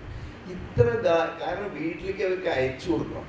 വീട്ടിൽ ഇതിനേക്കാൾ വലിയ ദാരിദ്ര്യമാണ്. അങ്ങനെയുള്ള 3 മാഷന്മാരുടെ ഒപ്പം ആ മാഷന്മാരുടെ കഥയൊക്കെ പറഞ്ഞപ്പോൾ വെറുതെ വർത്തമാനം പറയുമ്പോൾ ആ വെറുതെ വർത്തമാനം പറയുന്നതിനൊരു കഥയും. അപ്പം ഞാൻ പറഞ്ഞു, ഇതന്നല്ലേ വലിയ കഥ, അത് എഴുതാം. പിന്നെ മുത്തശ്ശിമാരുടെ രാത്രി എന്ന് പറഞ്ഞിട്ട് അവരുടെ വീട്ടിലുണ്ടായിരുന്നു 3 മുത്തശ്ശിമാരുടെ രാത്രി എഴുതി. ഇതും വലിയ ബ്രേക്കായി. ഇങ്ങനെ 3-4 ആത്മകഥകളും ഒക്കെ വന്നു. ഇതാണ് ഞാൻ ഈ എഴുത്തുകാരനെ ഞാൻ വളർത്തിയതല്ല, എം.ടി ഞാൻ വളർത്തിയതല്ല, ഒരാളെയും ഞാൻ ഉണ്ടാക്കിയതല്ല. പക്ഷെ ഞാൻ ഉണ്ടാക്കിയത് എന്താ, അതിൻ്റെ ഉള്ളിൽ നിന്ന് ഇതുവരെ ജനറേറ്റ് ചെയ്യപ്പെടാതിരുന്ന വേറെന്തോ സാധനം ഞാൻ ജനറേറ്റ് ചെയ്തു. അപ്പൊ അതാണ് പത്രപ്രവർത്തകന്റെ പ്രതീക്ഷ എന്ന് പറയുന്നത്. ഇവരിൽ നിന്ന് ഇനിയും കറക്കാൻ പാലുണ്ടാകിട്ടില്ല എന്നുള്ള പ്രതീക്ഷയോടുകൂടി നമ്മൾ പ്രവർത്തിക്കാം. അപ്പൊ നമുക്ക് നിരാശ ഉണ്ടാവില്ല, എന്തെങ്കിലും കിട്ടും. ഇപ്പൊ C.K. ജാനുവിന്റെ ആത്മകഥ ബാലഭാസ്കർ എന്നുള്ള ചിത്രകാരനാണ് എഴുതിയത്. അയാൾ പറഞ്ഞു, ഞാൻ കാട്ടു പോവാം. ഞാൻ അന്ന് മാനന്തവാടി കാട്ടിലാണ് ഒരു താമസിച്ചത്. ആ C.K. ജാനുവിന്റെ ആത്മകഥ എന്ത് ഭംഗിയായിരുന്നു. എനിക്ക് ഇനീഷ്യൽ ഇല്ല എന്നാ പറഞ്ഞു. ഇനീഷ്യൽ ഉണ്ടാവണമെങ്കിൽ എന്ത് വേണം, സ്കൂളിൽ പോയാലേ ഇനീഷ്യൽ ഉണ്ടാവുള്ളൂ. അപ്പൊ എനിക്ക് ഇനീഷ്യൽ ഇല്ല, ജാനു എന്ന് മാത്രമേ. പിന്നെ ഇനീഷ്യൽ ഉണ്ടായി, എന്താ, സ്കൂളിൽ പോയിട്ട് C.K. ജാനു, ഒരു ഇനീഷ്യൽ എത്രയുണ്ട്. അങ്ങനെ ആ C.K. ജാനുവിന്റെ ആത്മകഥയ്ക്ക് എത്ര മനോഹരമായി. ഒരുപാട് ആത്മകഥകൾ വീണ്ടും വന്നു, 10ഓളം വിവിധ വിഭാഗങ്ങളിൽപ്പെട്ട ആത്മകഥകൾ വന്നു. അപ്പൊ അങ്ങനെ ജനറേറ്റ് ചെയ്യുക എന്നുള്ളൊരു പണിയാണ് പത്രാധിപർക്ക് ചെയ്യാവുന്ന ഇക്കാലത്തെ ഒരു വലിയ പണി. ഇതാണ് ഇനി മുന്നോട്ട് പോകാനുള്ള ഒരു വഴി. പല വഴികളുണ്ടാവും, ഒരു വഴി എന്നാണ് എനിക്ക് പറയുന്നത്. തീർച്ചയായും മുകേഷ് വളരെ പ്രധാനപ്പെട്ട പത്രാധിപരുടെ ഒരു പ്രധാന ദൗത്യത്തെക്കുറിച്ച് തന്നെയാണ് സംസാരിച്ചത്. എങ്ങനെയാണ് എഴുത്തുകാരൻ്റെ അവിട്ടിൽ നിന്ന് പാല് ചുരുത്തിയെടുക്കേണ്ടത് എന്നുള്ള വളരെ പ്രധാനപ്പെട്ട ഒരു കാര്യം. പക്ഷേ ഇപ്പോഴുള്ളൊരു വലിയ പ്രശ്നം എനിക്ക് തോന്നുന്നത്, ധാരാളം പ്രസിദ്ധീകരണങ്ങളുണ്ട്. അപ്പോൾ ഒരു പത്രം നിഷേധിക്കുന്ന ഒരു മാറ്റർ മറ്റൊരു പത്രം ഏറ്റെടുക്കുന്നു എന്ന് വെക്കുക. അപ്പോൾ ഒരു 4-5 ഒപ്പത്തിനൊപ്പം നിൽക്കുന്ന 4-5 പത്രങ്ങളുണ്ട്. ഒരു പത്രാധിപർ വളരെ കൃത്യമായിട്ടും ഒരു എഴുത്തിനെ നിരസിക്കുന്നു, മറ്റൊരു പത്രാധിപർ യാതൊരു പ്രയാസവും കൂടാതെ അതിനെ സ്വീകരിക്കുന്നു. ഇങ്ങനെ വരുമ്പോൾ എഴുത്തുകാരനാകാനുള്ള ആൾക്കാരുടെ എക്സ്പോഷർ എന്ന് പറയുന്ന, അവർക്ക് കിട്ടുന്ന അവസരങ്ങൾ വളരെ വളരെ കൂടുതലായിട്ടുണ്ട്. അത് നല്ല കാര്യമാണ് എന്ന് ഒരു ഭാഗത്ത് പറയാം. പക്ഷേ അത് സാഹിത്യത്തിൻ്റെ മേഖലയിൽ ഉണ്ടാക്കുന്ന ഒരു എന്താ പറയുക, മൂല്യച്യുതി എന്ന് പറയുന്നത് അത് മറ്റൊന്നാണ്. അത് വേറൊരു പ്രശ്നമാണ്. ഈ മൂല്യച്യുതി എന്നൊക്കെ പറയുമ്പോൾ വേറൊരു ചോദ്യം സ്വാഭാവികമായിട്ട് വരും.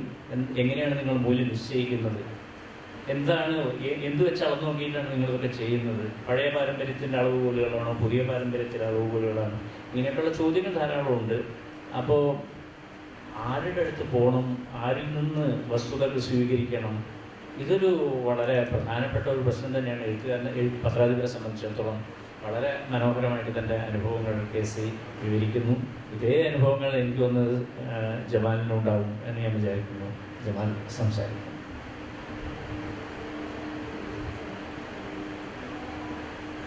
നേരത്തെ അധ്യക്ഷനായ മോഹനൻ മാഷി ഒരു കാര്യം പറഞ്ഞു, ലിറ്റററി ജേർണലിസം എന്ന് പറഞ്ഞാൽ സാഹിത്യ പത്രപ്രവർത്തനം, അതാണ് നമ്മൾ ട്രാൻസ്ലേറ്റ് ചെയ്യുന്നത്. അത് എങ്ങനെ ഉണ്ടായി എന്നുള്ളതിനെ കുറിച്ച് ആലോചിക്കുമ്പോഴേ ദിനപത്രത്തിൽ ഈ രാഷ്ട്രീയവും അതുപോലുള്ള കാര്യങ്ങളും വായിച്ച് ഒരാഴ്ച മുഴുവൻ രാഷ്ട്രീയം വായിച്ച് മടുക്കുന്ന വായനക്കാരാണ്. ആ വായനക്കാരൻ്റെ സാഹിത്യപരവും കലാപരവുമായ താല്പര്യങ്ങൾ, ആഭിമുഖ്യങ്ങൾ, അതിനെ കൺസിഡർ ചെയ്തിട്ടാണ് വീക്കെൻഡുകൾ വരുന്നതെന്നാണ് എനിക്ക് തോന്നുന്നത്. വാരാദ്യങ്ങൾ എന്ന് പറഞ്ഞാൽ അതിപ്പോൾ ഇംഗ്ലീഷിലായാലും മലയാളത്തിലായാലും എവിടെയായാലും അത് ഈ 6 ദിവസം രാഷ്ട്രീയം മാത്രം വായിച്ച്, ഇപ്പൊ ഏതെങ്കിലും ദിനപത്രത്തിൽ ഒരു സാഹിത്യ കോളം ഉണ്ടോ? ഏതെങ്കിലും സാഹിത്യത്തിന് വേണ്ടി നീക്കി വെച്ചൊരു കോളം ഇല്ല. ഏതെങ്കിലും പത്രത്തിൽ മാതൃഭൂമിയിലുണ്ടെന്ന് തോന്നുന്നു, ആഴ്ചയിൽ ഒരിക്കലും ഒരു കോളം വരുന്നുണ്ട്. അതേസമയത്ത് സ്പോർട്സിന് വേണ്ടി 2-3 ചിലപ്പോൾ 4 പേജ് എഴുതും. എന്തുകൊണ്ടാണ് സാഹിത്യത്തിന് ഇല്ലാത്തത്? അതുപോലെ തന്നെ മോഹനൻ മാഷ് പറഞ്ഞ ഒരു പ്രധാന കാര്യം, സാഹിത്യത്തിന്റെ അപ്പുറത്തേക്ക് പോയി ഈ വീക്കെൻഡുകളിലേക്ക് താല്പര്യം, വീക്കെൻഡായാലും വീക്കിലി ആയാലും. സാഹിത്യം മാത്രമല്ല, സാംസ്കാരിക മേഖലകൾ മുഴുവൻ, സാംസ്കാരിക രംഗത്ത് എന്തെല്ലാം സംഭവിച്ചുകൊണ്ടിരിക്കുന്നു നമ്മളെ ചുറ്റും. നാടകം അവതരിപ്പിക്കുന്നു, സിനിമ ഇറങ്ങുന്നു, പിന്നെ സംഗീതം കൺസേർട്ട് നടക്കുന്നു. അപ്പോൾ കലാപരമായ രംഗങ്ങളിൽ നടക്കുന്ന കാര്യങ്ങൾ അത് എന്തെല്ലാമാണെന്ന് വായനക്കാരനെ ധരിപ്പിക്കേണ്ട ഒരു സംഗതി ഈ സാഹിത്യ പത്രപ്രവർത്തകൻ എന്ന് പറയുന്ന ആൾക്കുണ്ട്. അപ്പൊ അദ്ദേഹത്തെ സാംസ്കാരിക പത്രപ്രവർത്തകൻ എന്ന് വിളിക്കണം എന്നാണ് എൻ്റെ അഭിപ്രായം. അതല്ലെങ്കിൽ സർഗാത്മക പത്രപ്രവർത്തനം എന്ന് പറയാം. അതായത് ആ സാഹിത്യ പത്രപ്രവർത്തകൻ എന്നുള്ള ആ നിർവചനം ഒന്ന് റീഡിഫൈൻ ചെയ്യണം എന്നെനിക്ക് തോന്നാറുണ്ടെങ്കിൽ. പിന്നെ ഞാൻ എൻ്റെ ചെറുപ്പത്തിൽ ഞാൻ കണ്ടിട്ടുള്ള കെ ബാലകൃഷ്ണനെ പോലുള്ള, അദ്ദേഹത്തെ പരിചയമില്ല കേട്ടോ, പക്ഷേ നമ്മളെ ആകർഷിക്കുന്ന ഒരു പേഴ്സണാലിറ്റി. അദ്ദേഹത്തിന്റെ എഡിറ്റോറിയൽ ഞാൻ 3 എഡിറ്റോറിയൽ ഓർക്കുന്നുണ്ട്. അദ്ദേഹത്തിന്റെ വ്യക്തിപരമായി ചില ആളുകൾ മരിച്ചപ്പോൾ, ഒന്ന് കോഴിക്കോട് വെച്ച് ഈ മുല്ലവീട്ടിൽ അബ്ദുറഹ്മാൻ കൊല്ലപ്പെടുകയാണ് ഉണ്ടായത്. ആ സംഭവത്തെ കുറിച്ച് എഡിറ്റോറിയൽ എഴുതി. തികച്ചും പേഴ്സണൽ ആയിട്ടുള്ള ഒരു സംഗതിയാണ് എഴുതുന്നത്. സാധാരണ എഡിറ്റോറിയൽ എന്ന് പറഞ്ഞാൽ പൊതുപ്രസക്തിയുള്ള സംഗതികളല്ല. അപ്പോഴാണ് ഞാൻ ഈ ഇദ്ദേഹത്തെ പറ്റി അറിയുന്നത്. ഞാൻ കൊച്ചിയിൽ ഉള്ള ആളാണ്, കോഴിക്കോട് വന്നിട്ട് ഒരു 10-40 വർഷമായുള്ളൂ. പക്ഷെ അതും ഒരു നല്ല എഴുത്തുകാരനായ പത്രാധിപർക്ക് ആ വിഷയം അവതരിപ്പിക്കാം. അതുപോലെ അദ്ദേഹത്തിന്റെ സഹോദരൻ ഭദ്രൻ വിമാനാപകടത്തിൽ മരിച്ചപ്പോൾ വളരെ ഉള്ളിൽ തട്ടുന്ന ഒരു എഡിറ്റോറിയലായിരുന്നു. പിന്നെ അസംബരക്കാരുമായിട്ട് ഇതൊക്കെ എന്റെ ഓർമ്മയിലുണ്ട്. അദ്ദേഹത്തിന്റെ ചോദ്യോത്തരപംക്തി, അന്ന് ചോദ്യോത്തരപംക്തിയാണ് പ്രധാനപ്പെട്ട ഒരു സംഗതി. ബഷീറും നുണയും എന്ന് പറഞ്ഞ നർമ്മദയിൽ ഇതെഴുതിയുണ്ട്, ചോദ്യോത്തരപംക്തി എഴുതിയിരുന്നു. KC പറഞ്ഞത്. അതുപോലെ തന്നെ ഈ കാമ്പശ്ശേരി കടനാനെ നമുക്ക് മറക്കാൻ പറ്റില്ല. ജനപക്ഷത്ത് നിന്ന് ജനകീയമായിട്ടുള്ള ഒരു വായനാ സംസ്കാരം ഉണ്ടാക്കിയ ആളാണ് കാമ്പശ്ശേരിക്കാരൻ. അദ്ദേഹം ജനകീയത്തിൽ ആണ് ഈ ആദ്യകാലത്ത് ഏറ്റവും കൂടുതൽ ബംഗാളി നോവലുകൾ ഹിന്ദി നോവലുകളൊക്കെ ട്രാൻസ്ലേറ്റ് ചെയ്തുകൊണ്ട് വിലയ്ക്ക് വാങ്ങാം. അതുപോലെ പിന്നെ യശുപാലിന്റെയും വിമൽ മിത്രയുടെയും ഒക്കെ നോവലുകൾ, അത് മാതൃഭൂമിയിലും അതുപോലത്തെ ആന്ധ്രയിൽ നിന്നും കന്നഡയിൽ നിന്നുള്ള നോവലുകളൊക്കെ വന്നു. അപ്പൊ മലയാളത്തിൽ എഴുതിയില്ലെങ്കിലും വായനക്കാരെ ഉദാത്തമായ ഒരു മേഖലയിലേക്ക് കൊണ്ടുപോകാൻ കഴിയുന്ന ഒരു പത്രാധിപരുണ്ടെങ്കിൽ അദ്ദേഹം വിഷയങ്ങൾ തേടിപ്പിടിക്കും. എനിക്ക് ലിറ്റിൽ മാഗസിനുകളിൽ നിന്ന് പ്രചോദനം ഉണ്ടായിട്ടുണ്ട്. ഒരു ഉദാഹരണം പറയാം. ഈ ലിറ്റററി ജേർണലിസം എന്ന് കൂടെ പറയാനുള്ളത് കൃഷ്ണൻ നായരാണ്. കൃഷ്ണൻ നായർ സാറ് സാഹിത്യപാഠ ഫലത്തിൽ എപ്പോഴെപ്പോഴും പറയും ലിറ്റററി ജേർണലിസം, ഞാൻ എഴുതുന്നത് സാഹിത്യമൊന്നുമില്ല, ലിറ്റററി ജേർണലിസം എന്ന് ഏറ്റവും കൂടുതൽ പറഞ്ഞിരുന്നത് അദ്ദേഹം. ആ കോളം ആരംഭിച്ചിട്ട് 25 വർഷമായപ്പോ ഒരു ലിറ്റിൽ മാഗസിൻകാരൻ വന്നിട്ട് എന്നോട് ചോദിച്ചു, ഈ കോളത്തെ പറ്റി നിങ്ങളുടെ അഭിപ്രായം എന്താണെന്ന് ചോദിച്ചു. അപ്പൊ എനിക്ക് തോന്നി ഇതൊരു നല്ല വിഷയമാണല്ലോ.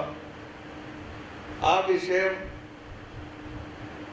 ഞാൻ പൊതുസമൂഹത്തിന്, അതായത് ഒരു പൊതു വീക്കില്, അതായത് വീക്കെൻഡിന്റെ വാരാന്ത്യ മാധ്യമത്തിന്റെ ഒരു കവർ സ്റ്റോറി ആയിട്ട് കൊടുത്തു. ഒരു സാഹിത്യ പംക്തി വിചാരണ ചെയ്യപ്പെടുന്നു വിചാരണ എന്നുള്ള അർത്ഥത്തിലല്ല, എല്ലാ റൈറ്റേഴ്സിനോടും അഭിപ്രായം ചോദിച്ചു. എല്ലാവർക്കും ഞാൻ ആൻസർ കാർഡ് വെച്ചിട്ട് എല്ലാവർക്കും അയച്ചു. എല്ലാ യങ്സ്റ്റേഴ്സ്, യുവ സാഹിത്യകാരന്മാർക്കെല്ലാം അയച്ചു. കുറെ ആളുകൾ സ്കിപ്പ് ചെയ്തത്, അല്ലാത്ത ആളുകൾ വളരെ ഗംഗാരം മാഷൊക്കെ വളരെ സ്ട്രോങ് ആയിട്ട് പറഞ്ഞു. പക്ഷെ ഞാൻ കൃഷ്ണൻ നായർ സാറിനോടുള്ള എന്തെങ്കിലും വിരോധം കൊണ്ടോ എന്നല്ല ചെയ്തത്. 25 കൊല്ലം ആളുകൾ വായിച്ച, നമ്മുടെ വായനക്കാര് ആസ്വദിച്ച് വായിച്ച ഒരു കോളത്തിന്റെ എന്തുകൊണ്ടാണ് ആ കോളം നിലനിൽക്കുന്നത്, എന്താണ് ആകർഷിക്കുന്നത്, അതിനെക്കുറിച്ച് എഴുത്തുകാർക്ക് എന്താ അഭിപ്രായം എന്നുള്ള അറിയാനുള്ള ഒരു നിഷ്കളങ്കമായ ഒരു ചിന്തയിൽ നിന്ന് മാത്രമാണ് ഞാൻ അതൊരു കോളം ഫസ്റ്റ് ആ പത്രത്തിന്റെ അതിന്റെ കവർ സ്റ്റോറി ആയിട്ട് കൊടുത്ത് ഇദ്ദേഹത്തിന്റെ ഒരു വലിയ ഫോട്ടോ കൊടുത്ത് അതിന് ചുറ്റും ഈ കൊച്ചു കൊച്ചു അശോകനൊക്കെ എഴുതിയെന്നാന്ന് എനിക്ക് ഓർമ്മയില്ല കേട്ടോ. പല ആളുകളും എഴുതിയില്ല, ചിലരൊന്നും എഴുതിയില്ല എഴുത്താറുണ്ട്. ഗംഗാധരൻ മാഷ് വളരെ ഷാർപ്പായിട്ടാക്കും, ചില ആളുകൾ വളരെ സോഫ്റ്റ് ആയിട്ടും പ്രതികരിച്ചു. പക്ഷേ അത് ചെയ്യേണ്ടതല്ലേ.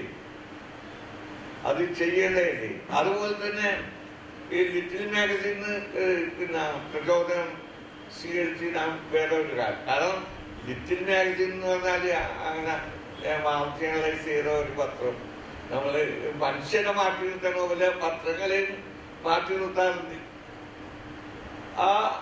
അങ്ങനെ വന്നപ്പോ ഒരിക്കലും ലിറ്റിൽ മാഗസിനില് അതിന്റെ ഒരു എഴുത്തുകാരൻ, അത് ആരാണ് പേരൊന്നും ഓർക്കില്ല, എനിക്ക് പരിചയമില്ല, അദ്ദേഹം എഴുതിയിരിക്കുന്നു, ഞാൻ എഴുതി തുടങ്ങുന്ന ഒരാളാണ്, ഞാൻ മലയാളത്തിലെ ഏറ്റവും മുതിർന്ന 5 എഴുത്തുകാരെ ഒന്ന് പരിചയപ്പെടാനും സൗഹൃദം സ്ഥാപിക്കാനും വേണ്ടിയിട്ട് ഞാൻ അവരുടെ അടുത്ത് പോയി. ഈ 5 പേരിൽ 4 പേരും വളരെ ഊഷ്മളമായ സ്വീകരണമാണ് നൽകിയത്. ഒരാള് മാത്രം എന്നോട് വളരെ പരുഷമായി പെരുമാറി. അന്നേരം എൻ്റെ മനസ്സിലുണ്ടായിരുന്ന അദ്ദേഹത്തിൻ്റെ വിഗ്രഹങ്ങളൊക്കെ തകർന്നു വീഴുകയായിരുന്നു. അതെനിക്ക് വല്ലാതെ ഫീൽ ചെയ്തു. ഒരു ചെറുപ്പക്കാരനായ എഴുത്തുകാരൻ, ഒരു മുതിർന്ന സാഹിത്യകാരൻ എങ്ങനെ പെരുമാറണം എന്നുള്ളതിനെ കുറിച്ചുള്ള ഒരു ആലോചന വന്നു. ഞാൻ ആ ലേഖനം എടുത്ത് കവർ സ്റ്റോറിയായി കൊടുത്തു. ഒരു ലിറ്റിൽ മാഗസിനിൽ വന്ന ലേഖനം എടുത്ത് കവർ സ്റ്റോറിയായി കൊടുത്തു. ഇതുപോലത്തെ കുറെ അനുഭവങ്ങൾ എനിക്ക് പറയാനുണ്ട്, പക്ഷെ സമയമില്ല.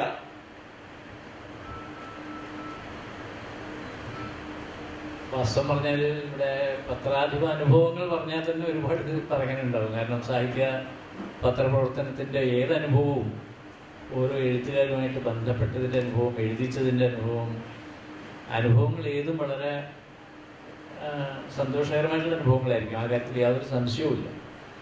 പക്ഷെ ഞാൻ പറയുന്നത് ഈ മേഖല അനുഭവിക്കുന്ന പ്രശ്നങ്ങളെക്കുറിച്ച് കൂടി, നമ്മളെ അനുഭവങ്ങൾ എന്നുള്ളതിനേക്കാൾ കൂടുതൽ ഈ മേഖല എങ്ങോട്ട് പോകുന്നു എന്നുള്ളത്, വളരെ സമ്പുഷ്ടമായിരുന്ന ഈ മേഖല ഇപ്പോൾ എവിടെ നിൽക്കുന്നു, എങ്ങോട്ട് പോകുന്നു, അതനുഭവിക്കുന്ന ക്രൈസിസുകൾ എന്താണ്, അതിലേക്ക് കൂടി നമുക്കൊന്ന് കടന്നു പോയെങ്കിൽ നല്ലതായിരിക്കും എന്നുള്ളൊരു തോന്നലാണ് വാസ്തവത്തിൽ എനിക്കുള്ളത്. എന്തായാലും അനുഭവങ്ങൾക്ക് തീർച്ചയായിട്ടും കേട്ടിരിക്കാൻ സുഖമുണ്ട്, നമുക്ക് ആസ്വാദ്യമാണ്.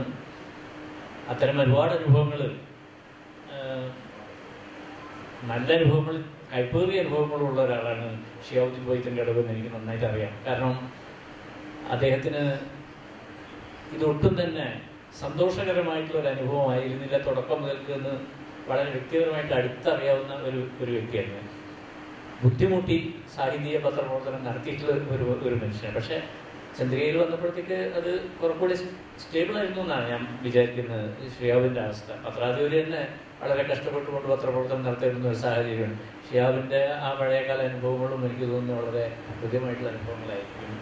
ഷിഹാബ് തീർച്ചയായിട്ടും ശരീരയ്ക്ക് അനുഭവത്ത് പറയുന്നതാണ്. വീണ്ടും ഒരാവർത്തി കൂടി വേണമെങ്കിൽ വിട്ടുപോയ വല്ല കാര്യങ്ങളും മനസ്സിൽ ബാക്കിയെടുക്കണമെങ്കിൽ 2-3 മിനിറ്റ് ഓരോരുത്തർക്കും വീണ്ടും എടുക്കാവുന്നതാണ്. ആദരണീയരായ സുഹൃത്തുക്കളെ, വളരെ പ്രധാനപ്പെട്ട ഒരു ചടങ്ങായിട്ടാണ് മനസ്സിലാക്കുന്നത്. സാഹിത്യ പത്രപ്രവർത്തനത്തെക്കുറിച്ച് ഇതുപോലൊരു ചർച്ച ഒരുപക്ഷെ എൻ്റെ ഓർമ്മയിൽ ആദ്യമായിട്ടാണ്.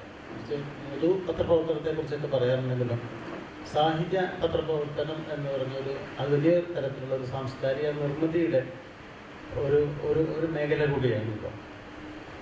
ആ നിലക്ക് അതിന് സാഹിത്യ പത്രപ്രവർത്തനം പ്രത്യേകമായി എടുത്ത് എൻ്റെ അഭിപ്രായത്തിൽ 2-3 ദിവസം തുടർച്ചയായിട്ട് ഒരു ഒരു ക്യാമ്പ് തന്നെ അക്കാഡമിക്ക് സംഘടിപ്പിക്കാവുന്നതാണെന്ന് തോന്നുന്നു. കാരണം അത് സാഹിത്യ പത്രപ്രവർത്തനം മലയാളിക്ക് അല്ലെങ്കിൽ കേരള സംസ്കാരത്തിന് നൽകിയ കേരളത്തിൻ്റെ അവബോധത്തിന് സാമൂഹ്യ അവബോധത്തിന് നൽകിയ സംഭാവന എന്തൊക്കെയാണ് എന്നൊക്കെ നമുക്ക് വിശകലനം ചെയ്യാൻ വേണ്ടി സഹായിക്കുമെന്ന് എനിക്ക് തോന്നുന്നത്. അത്ര ഒരു വിശകലനം പൊതുവെ സംഭവിക്കാറില്ല. കാരണം വാർത്തക്കും ഇൻഫർമേഷനും അപ്പുറമുള്ള ഒരു മേഖലയാണ് സാഹിത്യ പത്രപ്രവർത്തനം എന്ന് പറയുന്നത്. അങ്ങനെ അതിൻ്റെ ഏറ്റവും മുന്തിയ അളവിലുള്ള ഈ സർഗാത്മകമായി സാഹിത്യ പ്രവർത്തനത്തെ നയിച്ച 2 ഗുരുക്കന്മാരാണ് ഇവിടെ ഉള്ളത്. അതിലൊന്ന് KC നാരായണൻ സാറ്, അദ്ദേഹം അതുപോലെ തന്നെ ജമാൽ കൊച്ചമ്മൂടി സാർ. അപ്പോൾ എൻ്റെയൊക്കെ ഒരു വലിയ മാതൃക തന്നെയായിരുന്നു അവർ. പത്രാധിപർ എന്ന് പറഞ്ഞു ഈ 2 പേരും അവരുടെ ജീവിതത്തിൽ ത്യജിച്ച ഒരു പ്രധാനപ്പെട്ട ഒരു കാര്യം, ഞാൻ സ്വകാര്യമായി എനിക്ക് തോന്നിയിട്ടുള്ള കാര്യം, അവരുടെ സർഗാത്മകമായ രചനകൾ മാറ്റി വെച്ചു എന്നുള്ളതാണ്. അതൊരു വലിയൊരു ത്യാഗമായിട്ട് കാണുന്നുണ്ട്. കാരണം വളരെ സർഗാത്മകതയുള്ള ഒരാൾക്ക് മാത്രം സൃഷ്ടിക്കാവുന്ന ആഴ്ചപ്പതിപ്പുകളായിരുന്നു അവർ ഉണ്ടാക്കിയിരുന്നത്, അല്ലെങ്കിൽ വാരാന്ത പതിപ്പുകൾ, അങ്ങനെയുള്ള സംഗതി. അത് വളരെ നമ്മൾ അല്ലെങ്കിൽ പിന്നെ വാർഷിക പതിപ്പുകൾ, ഓണപ്പതിപ്പുകൾ എന്നൊക്കെ പറയുന്നത്. ഇത് എന്നെ സംബന്ധിച്ചോളം വളരെ ആദരണീയരായ 2 വ്യക്തികളാണ്. മോഹനമാഷാണെങ്കിൽ ഒരു ഗുരുനാഥൻ്റെ ഒരു സ്ഥാനത്താണ്, അദ്ദേഹം ഇവരാണെങ്കിൽ സരിതയുടെ ഒരു സുഹൃത്തിൻ്റെ സ്ഥാനത്ത് നിൽക്കുന്നു. അപ്പോൾ പിന്നെ പുതിയ എത്തി നിൽക്കുന്ന ഈ പ്രതിസന്ധികളെ കുറിച്ചൊക്കെ നമ്മൾ പറയുമ്പോൾ ഒരു വലിയ പ്രതിസന്ധി തന്നെയാണ്. ഇപ്പം ആഴ്ചപ്പതിപ്പുകളുടെയൊക്കെ എനിക്ക് തോന്നുന്നു മാതൃഭൂമി ആഴ്ചപ്പതിപ്പിൻ്റെ റെക്കോർഡ് സർക്കുലേഷൻ ഉണ്ടായിരുന്നത് KC ഉണ്ടായിരുന്നപ്പോഴെന്നാണ് ഞാൻ മനസ്സിലാക്കുന്നത്. അപ്പോൾ ഇതെങ്ങനെയാണ് ഇന്ന് നിൽക്കുന്ന ഒരു പ്രതിസന്ധിയെക്കുറിച്ചാണ് മോഹനമാഷ് പറഞ്ഞുകൊണ്ട് നിന്നത്. അത് പിന്നെ എന്താണ് ഇന്ന് എത്തിയത്? ഇപ്പം ആഴ്ചപ്പതിപ്പുകളുടെ പ്രധാനപ്പെട്ട ഒരുപാട് ആഴ്ചപ്പതിപ്പുകൾ നിലച്ചു പോയിട്ടുണ്ട്, നമ്മളറിയാതെ, പിന്നീട് അന്വേഷിക്കുന്നേ ഇല്ല. ഇപ്പം നമ്മുടെ ഒരു പിന്നെ ഈ പറഞ്ഞ നമ്മൾ വളരെ സീരിയസ് ആയി അല്ലെങ്കിൽ വളരെ ഗൗരവമായി ഇറങ്ങുന്ന പ്രസിദ്ധീകരണം എന്നുള്ളതിനപ്പുറത്തുള്ള സാധാരണക്കാരുടെ ആഴ്ചപ്പതിപ്പുകൾക്ക് എന്താണ് സംഭവിച്ചതെന്ന് കൂടി നമ്മൾ അന്വേഷിക്കേണ്ടതുണ്ട്. ഇപ്പം മംഗളം പോലുള്ള ഒരു പ്രസിദ്ധീകരണം നിലച്ചു, നമ്മൾ അറിഞ്ഞിട്ട് പോലുമില്ല. മനോരമ ആഴ്ചപ്പതിപ്പിൻ്റെയൊക്കെ സർക്കുലേഷൻ്റെ അവസ്ഥ അത്ര ശുഭകരം എന്ന് പറയാൻ കഴിയും. പഴയ അവസ്ഥയെ പിടിച്ചിട്ട് പിന്നെ അത്ര ശുഭകരം എന്ന് പറയാൻ വേണ്ടി കഴിയില്ല.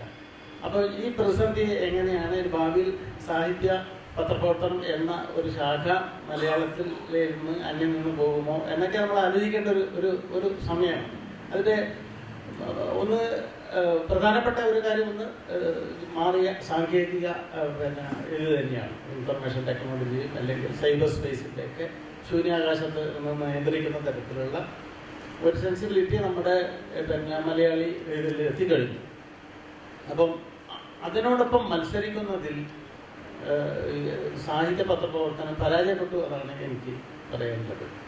കാരണം അത് എന്തുകൊണ്ട് പരാജയപ്പെട്ടു എന്ന്, അത് ഏത് പ്രതിസന്ധിയും സർഗാത്മകമായിട്ടാണ് നേരിടേണ്ടത്. ആ സർഗാത്മകതയുടെ അളവ് നമുക്ക് എത്ര കണ്ട് സാധ്യമാവുന്നുണ്ട്, അത് ഒരു കാരണമാണ്. മറ്റൊരു പിന്നെ കാരണം ഇപ്പം ഇവിടെ കേസിൽ തന്നെ സൂചിപ്പിച്ചത് സർക്കുലേഷൻ താണുപോയ ഒരു ഘട്ടത്തിൽ നിന്നും എങ്ങനെയാണ് ആഴ്ചപ്പതിപ്പിനെ ഉയർത്തിക്കൊണ്ടുവരുന്നത് എന്നുള്ളത്.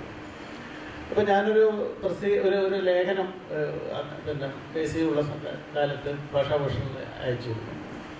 അപ്പോൾ ആ ലേഖനത്തിൽ ഒരു ഭാഗം ഞാൻ അത് വെട്ടിക്കളയുമെന്നെ വിചാരിച്ചു. വെട്ടിക്കളഞ്ഞില്ല എന്നുള്ള മാത്രമല്ല, അദ്ദേഹം അതേക്കുറിച്ച് എന്നോട് വളരെ അഭിനന്ദനാർഹമായി സംസാരിക്കുകയും ചെയ്തു എന്നുള്ളത് ഒരു വിഷയം. അത് ഈ ഓരോ സ്ഥലത്തെയും ഷെയ്ക്ക് ആളുകൾ പിന്നെ പരസ്പരം കൈ കൊടുക്കുന്നതിനെ കുറിച്ചുള്ള അതിലൂടെ ഷെയ്ക്കായിട്ട് ചെയ്യുന്ന ജില്ലകൾ തമ്മിൽ വ്യത്യാസമുണ്ട് ഓരോ ജില്ലകളിലും. തൃശ്ശൂരിൽ ഷെയ്ക്കിങ് ഹാൻഡല്ല, പിന്നെ കണ്ണൂരിലത്, അല്ലെങ്കിൽ കാസർഗോഡ്, അല്ലെങ്കിൽ ഇതിൻ്റെ വ്യത്യാസത്തെക്കുറിച്ച് ഞാനൊന്ന് കുറച്ചൊരു പിന്നെ ഐറണിക്കലായിട്ട് പറഞ്ഞു പോയിരുന്നു. അപ്പോൾ ഞാൻ വിചാരിച്ചാൽ അത് കട്ട് ചെയ്ത് കളയുന്നുള്ളതാണ്. പക്ഷെ അത് അദ്ദേഹം വളരെയധികം എടുത്ത് പറയുന്നു, അദ്ദേഹം ഓർക്കണമെന്നറിയില്ല. അപ്പം എന്ന് പറഞ്ഞാൽ എന്നെ സംബന്ധിച്ചുള്ള ഒരു എഴുത്തുകാരൻ എന്നുള്ള രീതിയിൽ എനിക്ക് ആ ഒരു മേഖലയിൽ കൂടുതൽ പിന്നെ ഇത് ചെയ്യാൻ വേണ്ടിയിട്ടുള്ള ഒരു വലിയൊരു ഇൻസ്പിറേഷനാണ് പിന്നെ തരുന്നത്. അങ്ങനെ എഴുത്തുകാരെ പിന്നെ ഉണ്ടാക്കുക എന്നുള്ളതല്ല, കണ്ടെത്തുക എന്നുള്ള ഒരു പ്രധാനപ്പെട്ട ദൗത്യമാണ് ശരിക്കും ആനുകാലിക അല്ലെങ്കിൽ സാഹിത്യ പത്രപ്രവർത്തനത്തിന് സംഭവിക്കുന്നത്. ഇതോടൊപ്പം തന്നെ ഭാഷയിൽ നമ്മൾ പറഞ്ഞ സൈബർ സ്പേസിൻ്റെ ഒക്കെ പിന്നെ ഇത് സംഗതി മാറ്റിവെച്ചാൽ, സോഷ്യൽ മീഡിയ അതുപോലുള്ള കാര്യങ്ങൾ മാറ്റിവെച്ചാൽ, അത് മാത്രമല്ല നമ്മൾ ശരിക്കും പറഞ്ഞാൽ അതിൻ്റെ ഒരു വിഷയം എന്ന് പറയുന്നത്. അപ്പോൾ നമ്മുടെ ഭാഷ അല്ല സാഹിത്യം എന്ന് പറയുന്നത് ഇതിലേറ്റവും പുതിയ ഇപ്പോൾ 3 തലമുറകൾ നമ്മളിവിടെ ജീവിച്ചിരിപ്പുണ്ട്. 3 തലമുറകളുടെ സാഹിത്യം എന്താണെന്ന് പരിശോധിക്കുമ്പോൾ നമുക്കത് മനസ്സിലാക്കാൻ വേണ്ടി കഴിയും. അപ്പോൾ ഞാനൊരു കോളേജിൽ സംസാരിക്കാൻ വേണ്ടി പോയ സമയത്ത് ഒരു സാഹിത്യ ഇതും കൂടിയാണ് നമ്മുടെ സെഷൻ കൂടിയായിരുന്നു. അപ്പോൾ ഞാൻ വളരെ പരിണാമകരമായ നിലയിൽ ആയിരുന്ന കുട്ടികളുടെ വായനയും ഇതൊക്കെ മനസ്സിലായി. ഞാൻ ഒരു തമാശയ്ക്ക് ചോദിച്ചു, വെറുതെ ഞാൻ 2 പേരുടെ പേര് പറയാം, അതിൽ കവിയായിട്ടുള്ള ആൾ ആരാണെന്ന് പറയാൻ പറ്റുമെന്ന് ചോദിച്ചു.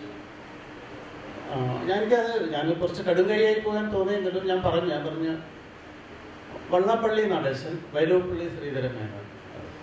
അതിൽ ചിലരെങ്കിലും വള്ളപ്പള്ളി നടേശനാണ് കവിയെന്ന് അവിടെ പറയുണ്ടായെന്ന് പറഞ്ഞാൽ നാം എത്തി നിൽക്കുന്ന ഭാഷയുടെയും സംസ്കാരത്തിൻ്റെയും സാഹിത്യത്തിൻ്റെയും അതോ കാലാവസ്ഥ എന്ന് നമ്മുടെ ജീവിതം കൊണ്ട് മാത്രമല്ല, ഏറ്റവും താഴെ ഇറങ്ങിയിട്ട് ആ പുതിയ കാലത്തിലേക്ക് എത്തിയെന്നുകൊണ്ട് നമ്മൾ ചിന്തിക്കേണ്ട കാലമായിരിക്കുന്നു.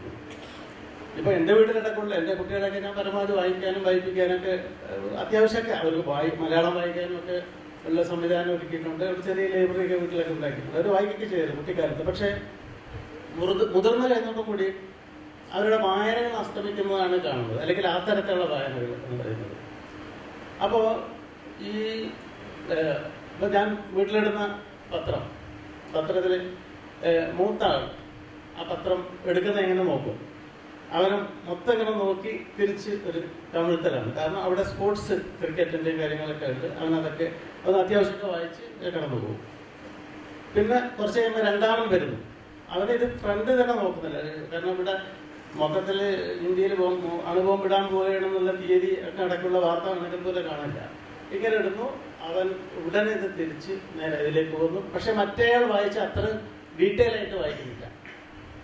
മൂന്നാമത്തെ ആൾ എന്ന് പറയുന്ന പത്രം അവിടെ ഉണ്ടാകും, ഇങ്ങനെ ഒന്ന് നോക്കി കടന്നു പോകുന്നു. അപ്പം ഈ ഒരു ശരിക്കും പറഞ്ഞാൽ ഒരു തലമുറക്കിടയിൽ തന്നെ സംഭവിക്കുന്ന ഇത് ഒരു കാലത്തിൻ്റെ പ്രതിഫലനം തന്നെയായിട്ട് വേണം വായിക്കാൻ. ഇത് പക്ഷേ ഏറ്റവും കൂടുതൽ ഒരു വെല്ലുവിളി നേരിടുന്നത് സാഹിത്യ പത്രപ്രവർത്തകരാണ് എന്ന് പറയേണ്ടിയിരിക്കുന്നു. അല്ലെ മറ്റെല്ലാ മേഖലയിലും ഉണ്ട്, ഇല്ല എന്നുള്ള മറ്റ് പത്രപ്രവർത്തനം തന്നെ പറയാൻ കഴിയാത്ത അവസ്ഥയിലേക്ക് പബ്ലിക് റിലേഷൻസ് വർക്ക് രീതിയിലേക്ക് അത് മാറിയിട്ടുണ്ട്. അപ്പോൾ അത് ഒരു എന്താണ് പറയുക, അപ്പം എഴുത്തുകാർ സൃഷ്ടിക്കുക എന്ന് പറയുന്നത്, അല്ലെങ്കിൽ അയാളുടെ ഒരു ഭാവന എങ്ങനെ ഡിക്കോട്ട് ചെയ്ത് എടുക്കാൻ കഴിയും എന്നുള്ളതിൻ്റെ പിന്നെ ഒരുപാട് ഉദാഹരണം നമ്മുടെ ഇപ്പം NT വാസുദേവൻ നായർ എന്ന് പറഞ്ഞ ഒരു പത്രാധിപർ ഇല്ലായിരുന്നെങ്കിൽ പിന്നെ വി കുഞ്ഞിരാമൻ നായരുടെ ഈ ആത്മകഥ ത്രയവും സംഭവിക്കുമായിരുന്നില്ല. അത് സംഭവിച്ചില്ലെങ്കിൽ മലയാള സാഹിത്യത്തിലുണ്ടാകുന്ന ഒരു നഷ്ടത്തെക്കുറിച്ച് നമ്മൾ വെറുതെ ഒന്ന് ആലോചിച്ച് നോക്കിയാൽ മതി. അപ്പോൾ ഇങ്ങനെ വളരെ സർഗാത്മകതയുള്ള എഴുത്തുകാർ, സർഗാത്മകമായിട്ടുള്ള പിന്നെ ഒരു ഇടപെടൽ ഇതിൻ്റെ അകത്ത് വളരെ കാര്യമായിട്ട് നടത്തേണ്ടത്. പിന്നെ പഴയ തലമുറ പലരും എന്നോട് പറയാറുണ്ട്, എന്തുകൊണ്ടാണ് എനിക്ക് എൻ്റെ പ്രായം കൂടിയതിൻ്റെ പ്രശ്നമാണോ എന്നറിയില്ല, ഈ ആനുകാലികളെല്ലാം വീട്ടിൽ എത്തിക്കുന്ന ഒരാളാണ് എനിക്ക് വായന മുന്നോട്ട് കൊണ്ടുപോകാൻ വേണ്ടി കഴിയുന്നില്ല. എന്നെ ആകർഷിക്കുന്ന ഒന്നുമില്ല. നമ്മുടെ തലമുറയുടെ പഴക്കമായിരിക്കും എന്നൊക്കെ തമാശയായിട്ടൊക്കെ പറയും. എങ്കിലും ഒരു വലിയൊരു ഭാവുകത്വത്തിൻ്റെ ഒരു ജീവിത സന്ധിയിലൂടെയൊക്കെ നമ്മൾ കടന്നു പോയിട്ടുണ്ട്. അതൊരു വളരെ പ്രധാനപ്പെട്ട ഒന്നാണ്. അപ്പം പിന്നെ ഇന്നത്തെ മാതൃകാഴ്ച പതിപ്പിൽ കൽപ്പറ്റ നാരായണ മാഷ ഒരു കവിതയുണ്ട്. എനിക്ക് തോന്നുന്നത് ഈ ചർച്ചയിൽ ഏറ്റവും എടുത്തു വെക്കാവുന്ന അത് വെച്ചിട്ട് ശരിക്കും സംസാരിക്കാവുന്ന ഒരു സംഗതിയാണ്. ഒരു വായനയുടെ ജീവിതത്തെക്കുറിച്ചാണ് അതിനകത്ത് പറയുന്നത്. ഒരു വായന എന്ന് പറയുന്നത് എങ്ങനെ മനുഷ്യന്റെ ജീവിതത്തിന്റെ ഭാഗമായിട്ട് കടന്നു പോകുന്നു എന്നുള്ളത് നമ്മൾ അറിയേണ്ടതുണ്ട്. അതുപോലെ ഒരു കഥ എപ്പോഴും ഈ വായനയായി അല്ലെങ്കിൽ പിന്നെ സെൻസിബിലിറ്റി ആയിട്ട് ബന്ധപ്പെട്ട രീതിയിൽ ആലോചിക്കുമ്പോൾ ഓർക്കുന്ന ഒരു കഥയാണ്. അത് അഷ്ടമൂർത്തിയുടെ വീട്ടിലിട്ട് പോകുന്നു എന്ന് പറഞ്ഞ കഥ. ഒരു സ്ഥലത്തു നിന്നും മറ്റൊരു സ്ഥലത്തേക്ക് പോകുമ്പോൾ ഈ പുസ്തകങ്ങളെയും ആ ജീവിതത്തെയും ഉപേക്ഷിച്ച് പോകുന്നതിൻ്റെ ഒരു വ്യഥയാണ് ആ കഥ മുന്നോട്ട് വെക്കുന്നത്. ഒരുപക്ഷെ വളരെ പ്രവചനാത്മകമായിട്ട് ഈ വരുന്ന പരിണാമങ്ങളെ കുറിച്ച് എങ്ങനെയോ അഷ്ടമൂർത്തി പിന്നെ അതിനകത്ത് പിന്നെ വളരെ ഇൻഡ്യൂട്ടറൈസ് സെൻസിൽ എന്ന പോലെ വരച്ചിടുന്നുണ്ടായിരുന്നു. അപ്പം ഒന്ന് ഒരു വിപണിയിൽ ഇത് എങ്ങനെ എന്നുള്ള അപ്പം അത്തരം എന്ന് വെച്ചാൽ എനിക്ക് തോന്നുന്നത്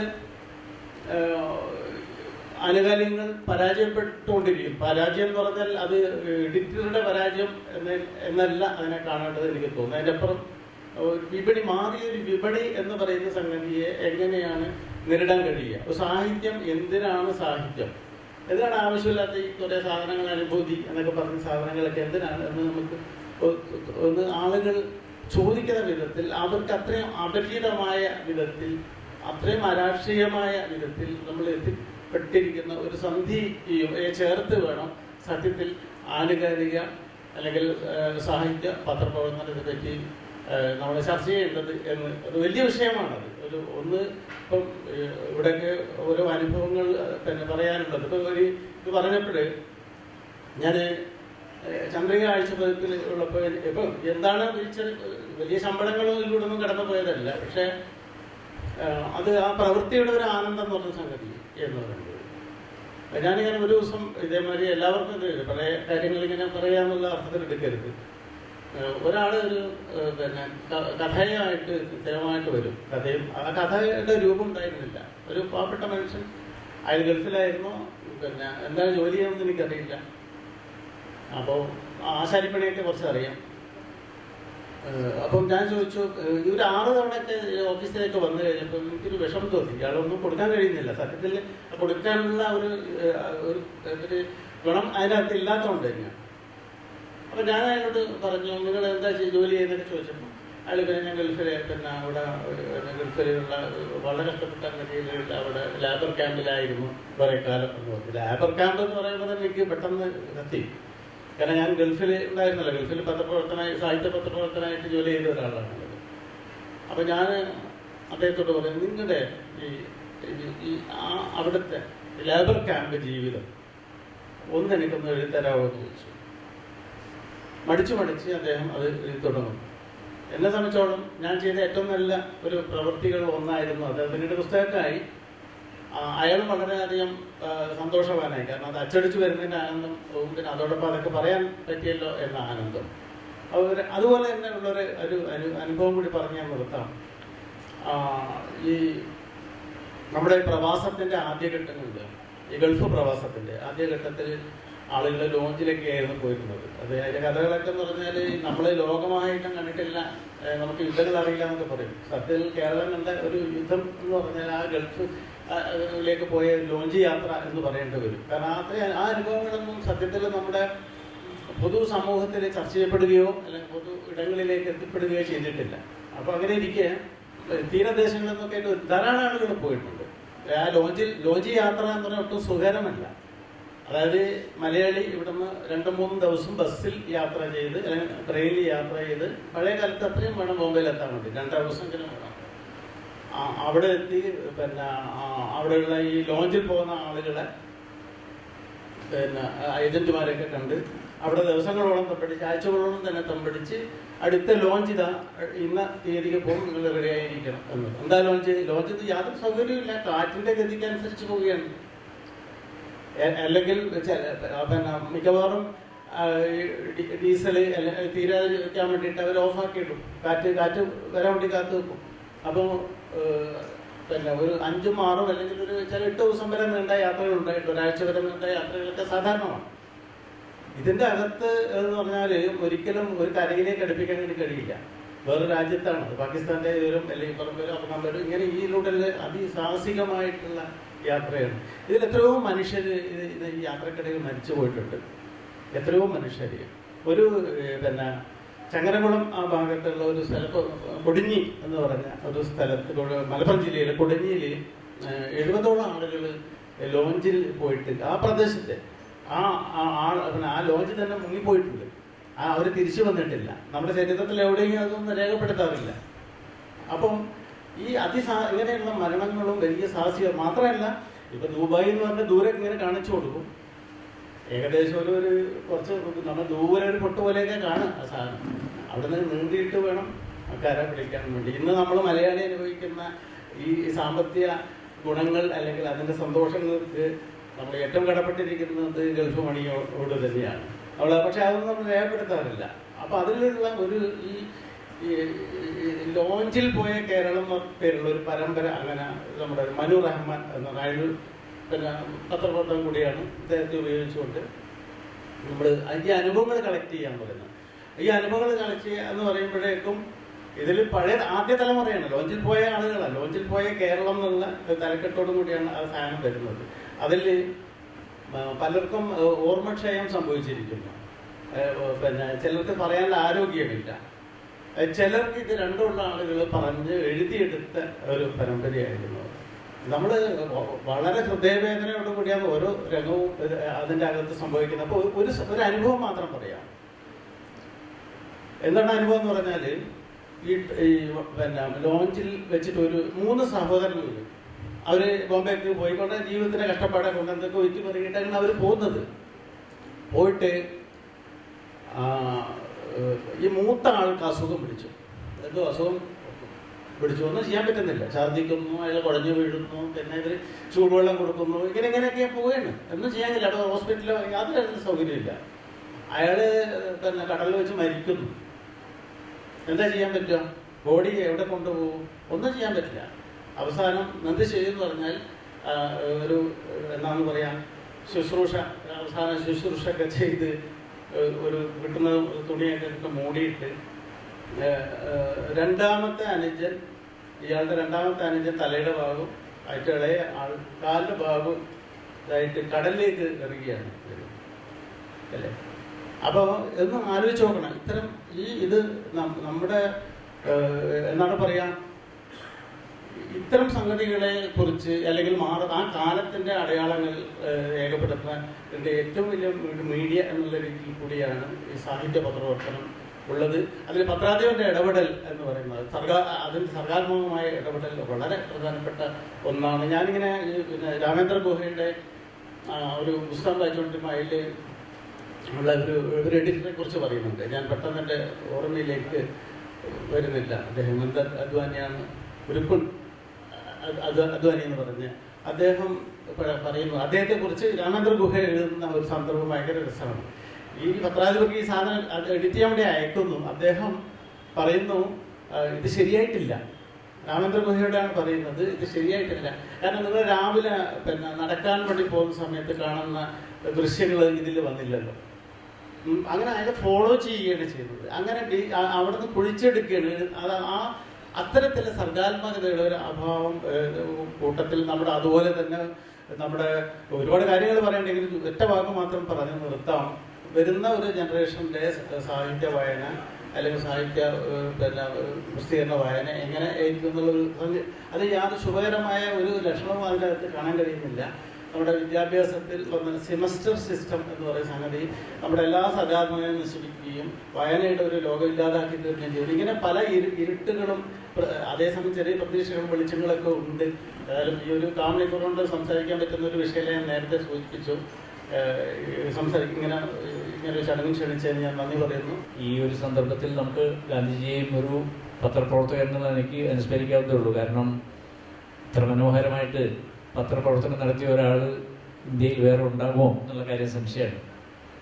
2 ഭാഷകളിൽ, തൻ്റെ ഭാഷയിലും ഹിന്ദിയിലും ഇംഗ്ലീഷിലും ഒരേപോലെ എഴുതാൻ കഴിയുന്ന വലിയൊരു മനുഷ്യനായിരുന്നു ഗാന്ധിജി. ഗാന്ധിജി സംസ്കാരത്തെക്കുറിച്ചും ഒരുപക്ഷെ സംസ്കാരത്തിൻ്റെ കീഴിൽ വരുന്ന വിവിധ വിഷയങ്ങളെ സംബന്ധിച്ച് ഗാന്ധിജി എഴുതിയിട്ടുള്ള പ്രൗഢങ്ങളായിട്ടുള്ള പ്രബന്ധങ്ങൾ നമ്മളെ ഈ ഒരു സന്ദർഭത്തിൽ നമുക്ക് അനുസ്മരിക്കാവുന്നതേ ഉള്ളൂ. ഗാന്ധിജി എന്തുകൊണ്ടും നമ്മുടെ സ്മരണയിലേക്ക് വരേണ്ട ഒരു ദിവസമാണിത്. മാത്രമല്ല ഗാന്ധിജിയുടെ രക്തസാക്ഷിത്വം നമ്മളുടെ ഒരുപാട് ഉത്തരവാദിത്വങ്ങളെക്കുറിച്ച് നമ്മളെ ഓർമ്മിപ്പിക്കുന്ന ഒരു സന്ദർഭത്തിലാണ് നമ്മളിപ്പോൾ ജീവിക്കുന്നത്.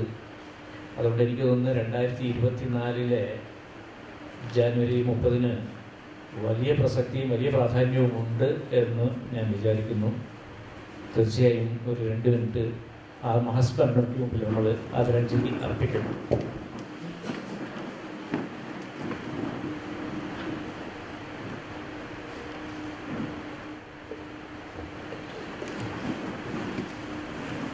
തുടർന്ന് സംസാരിക്കുന്നത് സരിതയാണ്.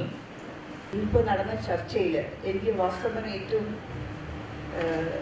ശ്രദ്ധേയമായി തോന്നിയ ഒരു മെറ്റഫർ കേസി ഉപയോഗിച്ച് സാഹിത്യ പത്രപ്രവർത്തനം എന്ന് പറഞ്ഞ ഒരു കറവക്കാരനെ പോലെ സാഹിത്യ പത്രാത്തിൽ വരുന്നുണ്ട്. ഒരു കറവക്കാരൻ ഏറ്റവും പുഷ്ടമായ അകിട് തേടി നടക്കുന്ന ആ അകിടിൽ നിന്ന് പരമാവധി ഈടാക്കുന്ന ഒരു ഭീമ സ്ഥാനത്തിനെ പോലെയാണ് അത്. വാസ്തവത്തിൽ അത് സാർത്ഥകമാണെന്ന് എനിക്ക് തോന്നുന്നുണ്ട്. കാരണം നമ്മൾ ഈ സാഹിത്യ പത്രപ്രവർത്തനം എന്ന് പറഞ്ഞാൽ ഇപ്പോൾ അത്ര തീരെ ഗ്ലാമർ ഇല്ലാത്ത ഒരു സംഗതിയെക്കുറിച്ച് പറഞ്ഞു തുടങ്ങുമ്പോൾ ഞങ്ങളിരുന്ന എണ്ണായിരുന്നു.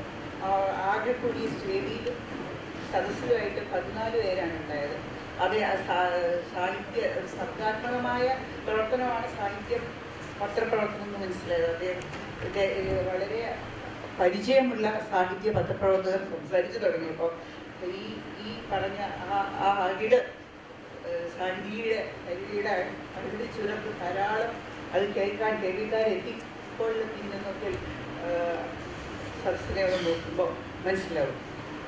അതേസമയം വിഷയത്തിലേക്ക് വന്ന അതിൻ്റെ ഗൗരവമായ ഭാഗം എനിക്ക് റൂബൻ ബാനർജിയുടെ ഒരു പുസ്തകം സമീപകാലത്ത് ഇറങ്ങിയ എഡിറ്റർ മിസ്സിംഗ് എന്ന് പറഞ്ഞൊരു പുസ്തകമുണ്ട്.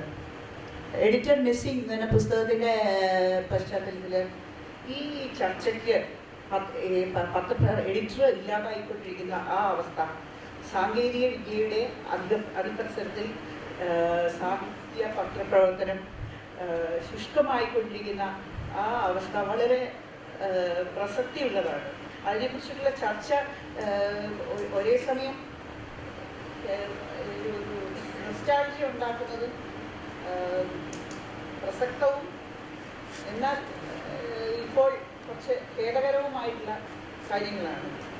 പക്ഷെ അത് പറയുന്നതിന് മുമ്പ് ഈ സാഹിത്യ പത്രപ്രവർത്തനത്തിൽ എൻ്റെ ക്രെഡൻഷ്യൽസ് എന്താണെന്ന് കൂടി പറയേണ്ടതുണ്ട്. കാരണം പലർക്കും സംശയം തോന്നിയേക്കാൻ. കാരണം ഞാൻ പല സ്ഥലത്തും ഒരു സാമ്പത്തിക പത്രപ്രവർത്തക എന്നുള്ള അതിലാണ് പ്രത്യക്ഷപ്പെടാറുള്ളത്. അപ്പം അത് തന്നെ പറയട്ടെ, എനിക്ക് ഈ പത്രപ്രവർത്തനത്തിൽ സാഹിത്യ പത്രത്തിൽ മൊത്തത്തിലൊരു അവിയൽ ഐഡന്റിറ്റിയാണ്. കേരളത്തിൻ്റെ തനത് വിഭവമാണല്ലോ അവിയൽ. അപ്പോൾ ഒരു അവിയൽ ഐഡന്റിറ്റിയാണ്. കുറേ സാമ്പത്തിക പത്രപ്രവർത്തനം, കുറേ സാംസ്കാരിക പത്രപ്രവർത്തനം, കുറേ ഇംഗ്ലീഷിൽ, കുറേ മലയാളത്തിൽ, കുറേ മെട്രോ നഗരങ്ങളിൽ, കുറേ കേരളത്തിൽ, അതിനിടയ്ക്ക് കുറച്ച് കഥ, കുറച്ച് കവിത, കുറച്ച് ലേഖനങ്ങൾ, അങ്ങനെ ആ കൂടി ഒരു അവിയൽ ഐഡന്റിറ്റി എനിക്കുണ്ട്. അപ്പോൾ അതുകൊണ്ട് എനിക്ക് ഇവിടെയുള്ളവരുടെ പോലെ പൂർണ്ണമായിട്ടും ഇവിടെയുള്ളവരെല്ലാവരും പൂർണ്ണമായും സാംസ്കാരിക പത്രപ്രവർത്തനത്തിൽ ഉറച്ചു നിന്നവരാണ്. പക്ഷെ ഞാൻ അതിൽ നിന്ന് പല സ്ഥലങ്ങളിലേക്കും പല കാലം കൊണ്ടും വിഷയം കൊണ്ടും പല സഞ്ചാരങ്ങൾ നടത്തുക, മുമ്പോട്ടും പിന്നോട്ടും സഞ്ചരിച്ചിട്ടുണ്ട്. അതുകൊണ്ടാണ് പറഞ്ഞത് അതിലൊരു അവിയൽ പത്രപ്രവർത്തനമാണ് നടത്തുന്നത്. ആദ്യം കൽക്കട്ടയിൽ സ്റ്റേറ്റ്സ്മാനിൽ ജോയിൻ ചെയ്തു. സ്റ്റേറ്റ്സ്മാൻ പത്രത്തിലാണ് ജോയിൻ ചെയ്തത്. അന്ന് അവിടെ ചെന്ന് കഴിഞ്ഞപ്പോൾ എനിക്ക് മുമ്പ് ബംഗാളി സാഹിത്യമാണ് കൂടുതൽ പരിചിതം എന്നുള്ളതുകൊണ്ട് ആദ്യമായി എഴുതിയ ലേഖനം, എൻ്റെ ആദ്യത്തെ അസൈൻമെൻറ്റ് തന്നെ ജീവാനന്ദദാസ് എന്ന് പറഞ്ഞിട്ട് ഒരു ബംഗ്ലാദേശ് ഇപ്പോൾ ബംഗ്ലാദേശായ ഭൂപ്രദേശത്ത് ജനിച്ച ഒരു കവി ഉണ്ടായിരുന്നു. ലോകത്തിലെ ഏറ്റവും സ്ലോവസ്റ്റ് വെഹിക്കിൾ ഇടിച്ച് മരണമടഞ്ഞ മരണമടഞ്ഞ ഒരു കവി. ജീവാനന്ദദാസിൻ്റെ ഒരു ചിന്തനം അദ്ദേഹത്തിനെ കുറിച്ചിട്ടുള്ള നടക്കുകയായിരുന്നു. അപ്പോൾ അദ്ദേഹത്തിൻ്റെ കൃതികളെ വീണ്ടെടുക്കുന്ന ഒരവസരത്തിൽ അതിനെക്കുറിച്ചിട്ടുള്ള ഒരു പുസ്തക പ്രകാശനവും റിവ്യൂവും ചെയ്താണ് ഞാൻ പത്രപ്രവർത്തനത്തിലേക്ക് വന്നത്. അപ്പോൾ അതുകൊണ്ട് എൻ്റെ തുടക്കം തന്നെ ഒരു സാഹിത്യ പത്രപ്രവർത്തനത്തിലായിരുന്നു. അത് കഴിഞ്ഞ് ചെന്നൈയിൽ ജോലി ചെയ്തു. അവിടെ ജർമ്മൻ നോവലിസ്റ്റായ ഗുന്തർ ഗ്രാസ്, അദ്ദേഹം ടീം ഡ്രം ഒക്കെ നൊബേൽ ഒക്കെ കിട്ടിയ അദ്ദേഹം അവിടെ അജ്ഞാതവാസത്തിൽ കഴിയുമായിരുന്നു. അദ്ദേഹത്തിന് ഇൻ്റർവ്യൂ ചെയ്യാൻ തരപ്പെട്ടു അന്ന്. അത് കഴിഞ്ഞ് മുൽക്രാജ് ആനന്ദ് എന്ന് പറഞ്ഞാൽ സാമാന്യം എക്സെൻട്രിക് ആയിട്ട്, അറ്റ്ലീസ്റ്റ് എല്ലാ എഴുത്തുകാരും എക്സെൻട്രിക് ആണ്, പക്ഷേ ഞാൻ കണ്ടതിൽ വെച്ച് ഏറ്റവും എക്സെൻട്രിക് ആയിട്ടുള്ള ഒരു ആളായിരുന്നു. അദ്ദേഹത്തിന് ഇൻ്റർവ്യൂ ചെയ്യാൻ സാധിച്ചു. അദ്ദേഹം എന്നെക്കൊണ്ട്, അതായത് സതി നിർമ്മാർജ്ജനം ചെയ്തിട്ട് വളരെ കാലമായിട്ടില്ല, അദ്ദേഹം സതി നിർമ്മാർജ്ജനം ചെയ്യാൻ ഞാൻ പ്രതിജ്ഞ എടുക്കുന്നു പറഞ്ഞിട്ട് എന്നെക്കൊണ്ട് അവിടെ നിന്ന് വളരെ നാടകീയമായി പ്രതിജ്ഞയൊക്കെ എടുപ്പിച്ചു. അങ്ങനെയൊക്കെയുള്ള പല ഇതൊക്കെ ചെയ്തിട്ടാണ്, പല വിദ്യകളും ചെയ്തിട്ടാണ് അദ്ദേഹം ഇൻ്റർവ്യൂ തന്നത്. ഇൻ്റർവ്യൂ ചെന്നിട്ട് അത് കഴിഞ്ഞ് വളരെ സ്നേഹത്തോടുകൂടി എല്ലാ വർഷവും മരിക്കുന്നത് വരെ എല്ലാ വർഷവും എനിക്ക് അന്ന് New York garden to my daughter in Kerala എന്ന് അയക്കുമായിരുന്നു. അത്ര ആ വിധത്തിൽ സാഹിത്യ പത്രപ്രവർത്തനം എങ്ങനെയോ ഞാൻ അത് സ്വീകരിച്ചില്ലെങ്കിലും എൻ്റെ കൂടെ എപ്പോഴും ഉണ്ടായിരുന്നു. അത് കഴിഞ്ഞ് മലയാള മനോരമയുടെ വനിത എന്ന് പറഞ്ഞ മാസികയിൽ 7 വർഷം ജോലി ചെയ്തതാണ്. അതിൽ ഏറ്റവും മികച്ച പ്രൊഫഷണൽ ട്രെയിനിങ് കിട്ടാൻ സാധിച്ചത്. അത് ആ സമയത്ത് മലയാള മനോരമയിലെ സ്ത്രീകളെ എടുക്കുന്നുണ്ടായിരുന്നില്ല. പക്ഷെ എൻ്റെ ഭാഗ്യവശാൽ, കാരണം എന്താണെന്ന് വെച്ചാൽ വനിതയിൽ ജോലി കിട്ടിയത് കാരണം വനിത അവിടെ ആർക്കും വേണ്ടാത്ത ഒരു സ്ഥലമായതുകൊണ്ട്, ആള് വളരെ കുറവായതുകൊണ്ട് വളരെ ജൂനിയർ ആയിട്ടുള്ള ആളുകളുടെ മേല് വളരെ ഭാരിച്ച ചുമതലകൾ വന്നുകൂടി. അപ്പോൾ ആറ്റിലേക്ക് വീണ് നല്ല ഒഴുക്കുള്ള ആറ്റിലേക്ക് വീണ് നീന്തൽ പഠിക്കുന്ന പോലെ പല ജോലികളും ചെയ്യാൻ പഠിച്ചു. എൻ്റെ ഒരു ഓർമ്മ, അക്കാലത്ത് പല നേരത്തെ കെ പി മോഹൻ സാർ പറഞ്ഞ പോലെ നമ്മൾ പ്ലാനിങ് കൊണ്ട് പല വിധത്തിലും അതിൻ്റെ സ്വഭാവത്തിന്, ആ മാസികയുടെ സ്വഭാവത്തിന് മാറ്റം ഉണ്ടാക്കാൻ സാധിക്കും. ഇന്ന് നിങ്ങളിപ്പോൾ കാണുന്ന വനിതയായിരുന്നില്ല ഒരു 20-30 കൊല്ലം മുമ്പ് ഞങ്ങൾ കുറച്ച് പേര് അന്നത്തെ ചെറുപ്പക്കാരുണ്ടാക്കിയിരുന്ന വനിത. അതിൽ സാഹിത്യം, സാംസ്കാരിക പ്രവർത്തനം, സാമൂഹ്യ മാറ്റത്തിന് വേണ്ടുന്ന പല കാര്യങ്ങളും ഞങ്ങൾക്കതിൽ ഇൻകോർപ്പറേറ്റ് ചെയ്യാൻ സാധിച്ചിരുന്നു.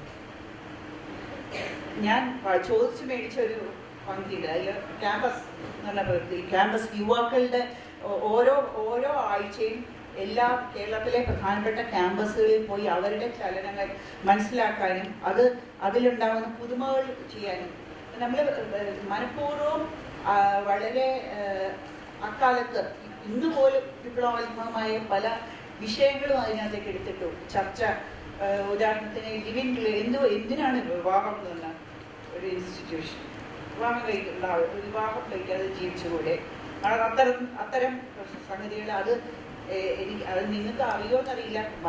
വനിത പോലെ, മനോരമ പോലെ വളരെ യാഥാസ്ഥികമായ ഒരു മാനേജ്മെന്റ് ഭരിക്കുമ്പോൾ അവിടെയുള്ളവർക്ക് പ്രത്യേകിച്ച് ഒരു പാട്രിയാർക്കൽ ക്രിസ്ത്യൻ മാനേജ്മെന്റിന് വളരെ സ്വാഗതം അർഹമല്ലാത്ത പല സബ്ജക്ട്സും അവിടെ ഇൻട്രൊഡ്യൂസ് ചെയ്തു എന്ന് മാത്രമല്ല, അത് ചെയ്തപ്പോൾ ഇപ്പോൾ ക്യാമ്പസുകളിൽ പോയപ്പോൾ ക്യാമ്പസിലെ പല പ്രതിഭാശാലികളെയും കണ്ടെത്തി അവരെ കൊണ്ട് അവരുടെ അഭിപ്രായങ്ങൾ, അവരുടെ കൂടുതൽ പുരോഗമനപരമായ അഭിപ്രായങ്ങൾ ബൈറ്റുകളായിട്ട് എടുത്തു കൊടുക്കാൻ സാധിച്ചു. ഇപ്പം ഇവിടെ നമ്മുടെ മുമ്പിലിരിക്കുന്ന ശ്രീ സുനിൽ ലേലം, അങ്ങനെ എനിക്ക് അദ്ദേഹം അത് ഓർക്കുന്നുണ്ടോ എന്ന് എനിക്കറിയില്ല.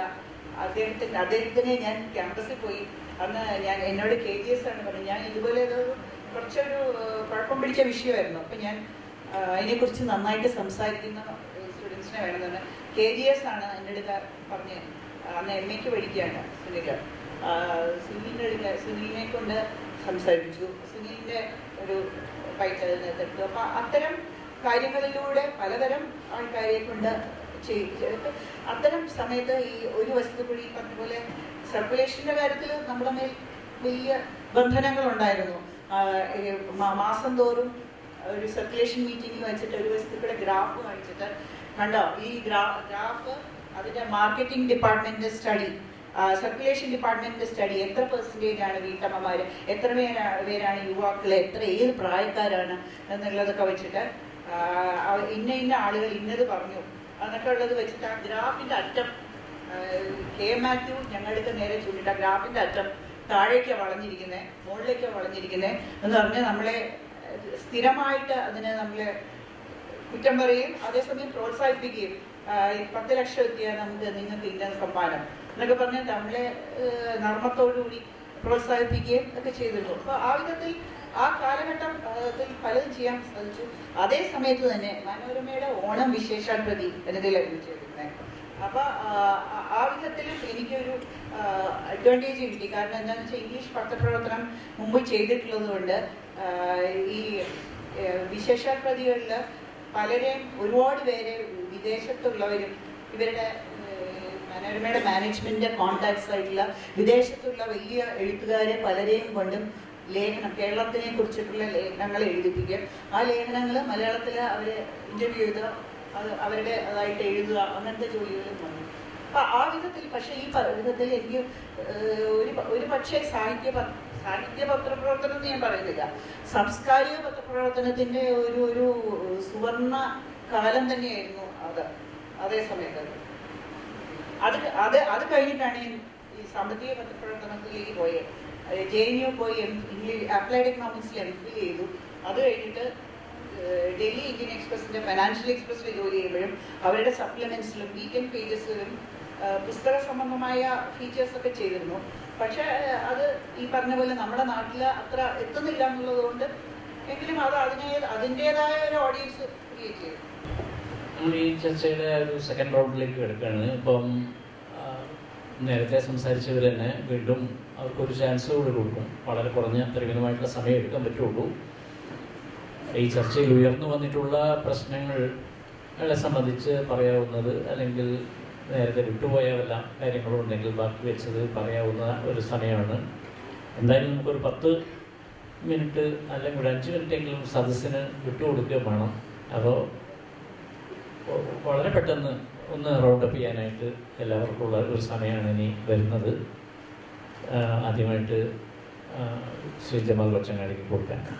ഞാൻ നേരത്തെ പറഞ്ഞതിൽ വിട്ട് പോയത് എന്ന് പറയാനായിട്ട്, ഈ എനിക്ക് ജേർണലിസത്തെ സംബന്ധിച്ചുള്ള എൻ്റെ ഒരു കോൺസെപ്റ്റ് എന്താണെന്ന് വെച്ചാൽ, അതിപ്പോൾ സാംസ്കാരിക പ്രവർത്തനമായാലും എന്തായാലും വായനക്കാരനെ കുറച്ചുകൂടി മെച്ചപ്പെടുത്തുക, അവൻ്റെ അഭിരുചികളെ കുറച്ചുകൂടി മെച്ചപ്പെടുത്തുക എന്നുള്ളതാണ്.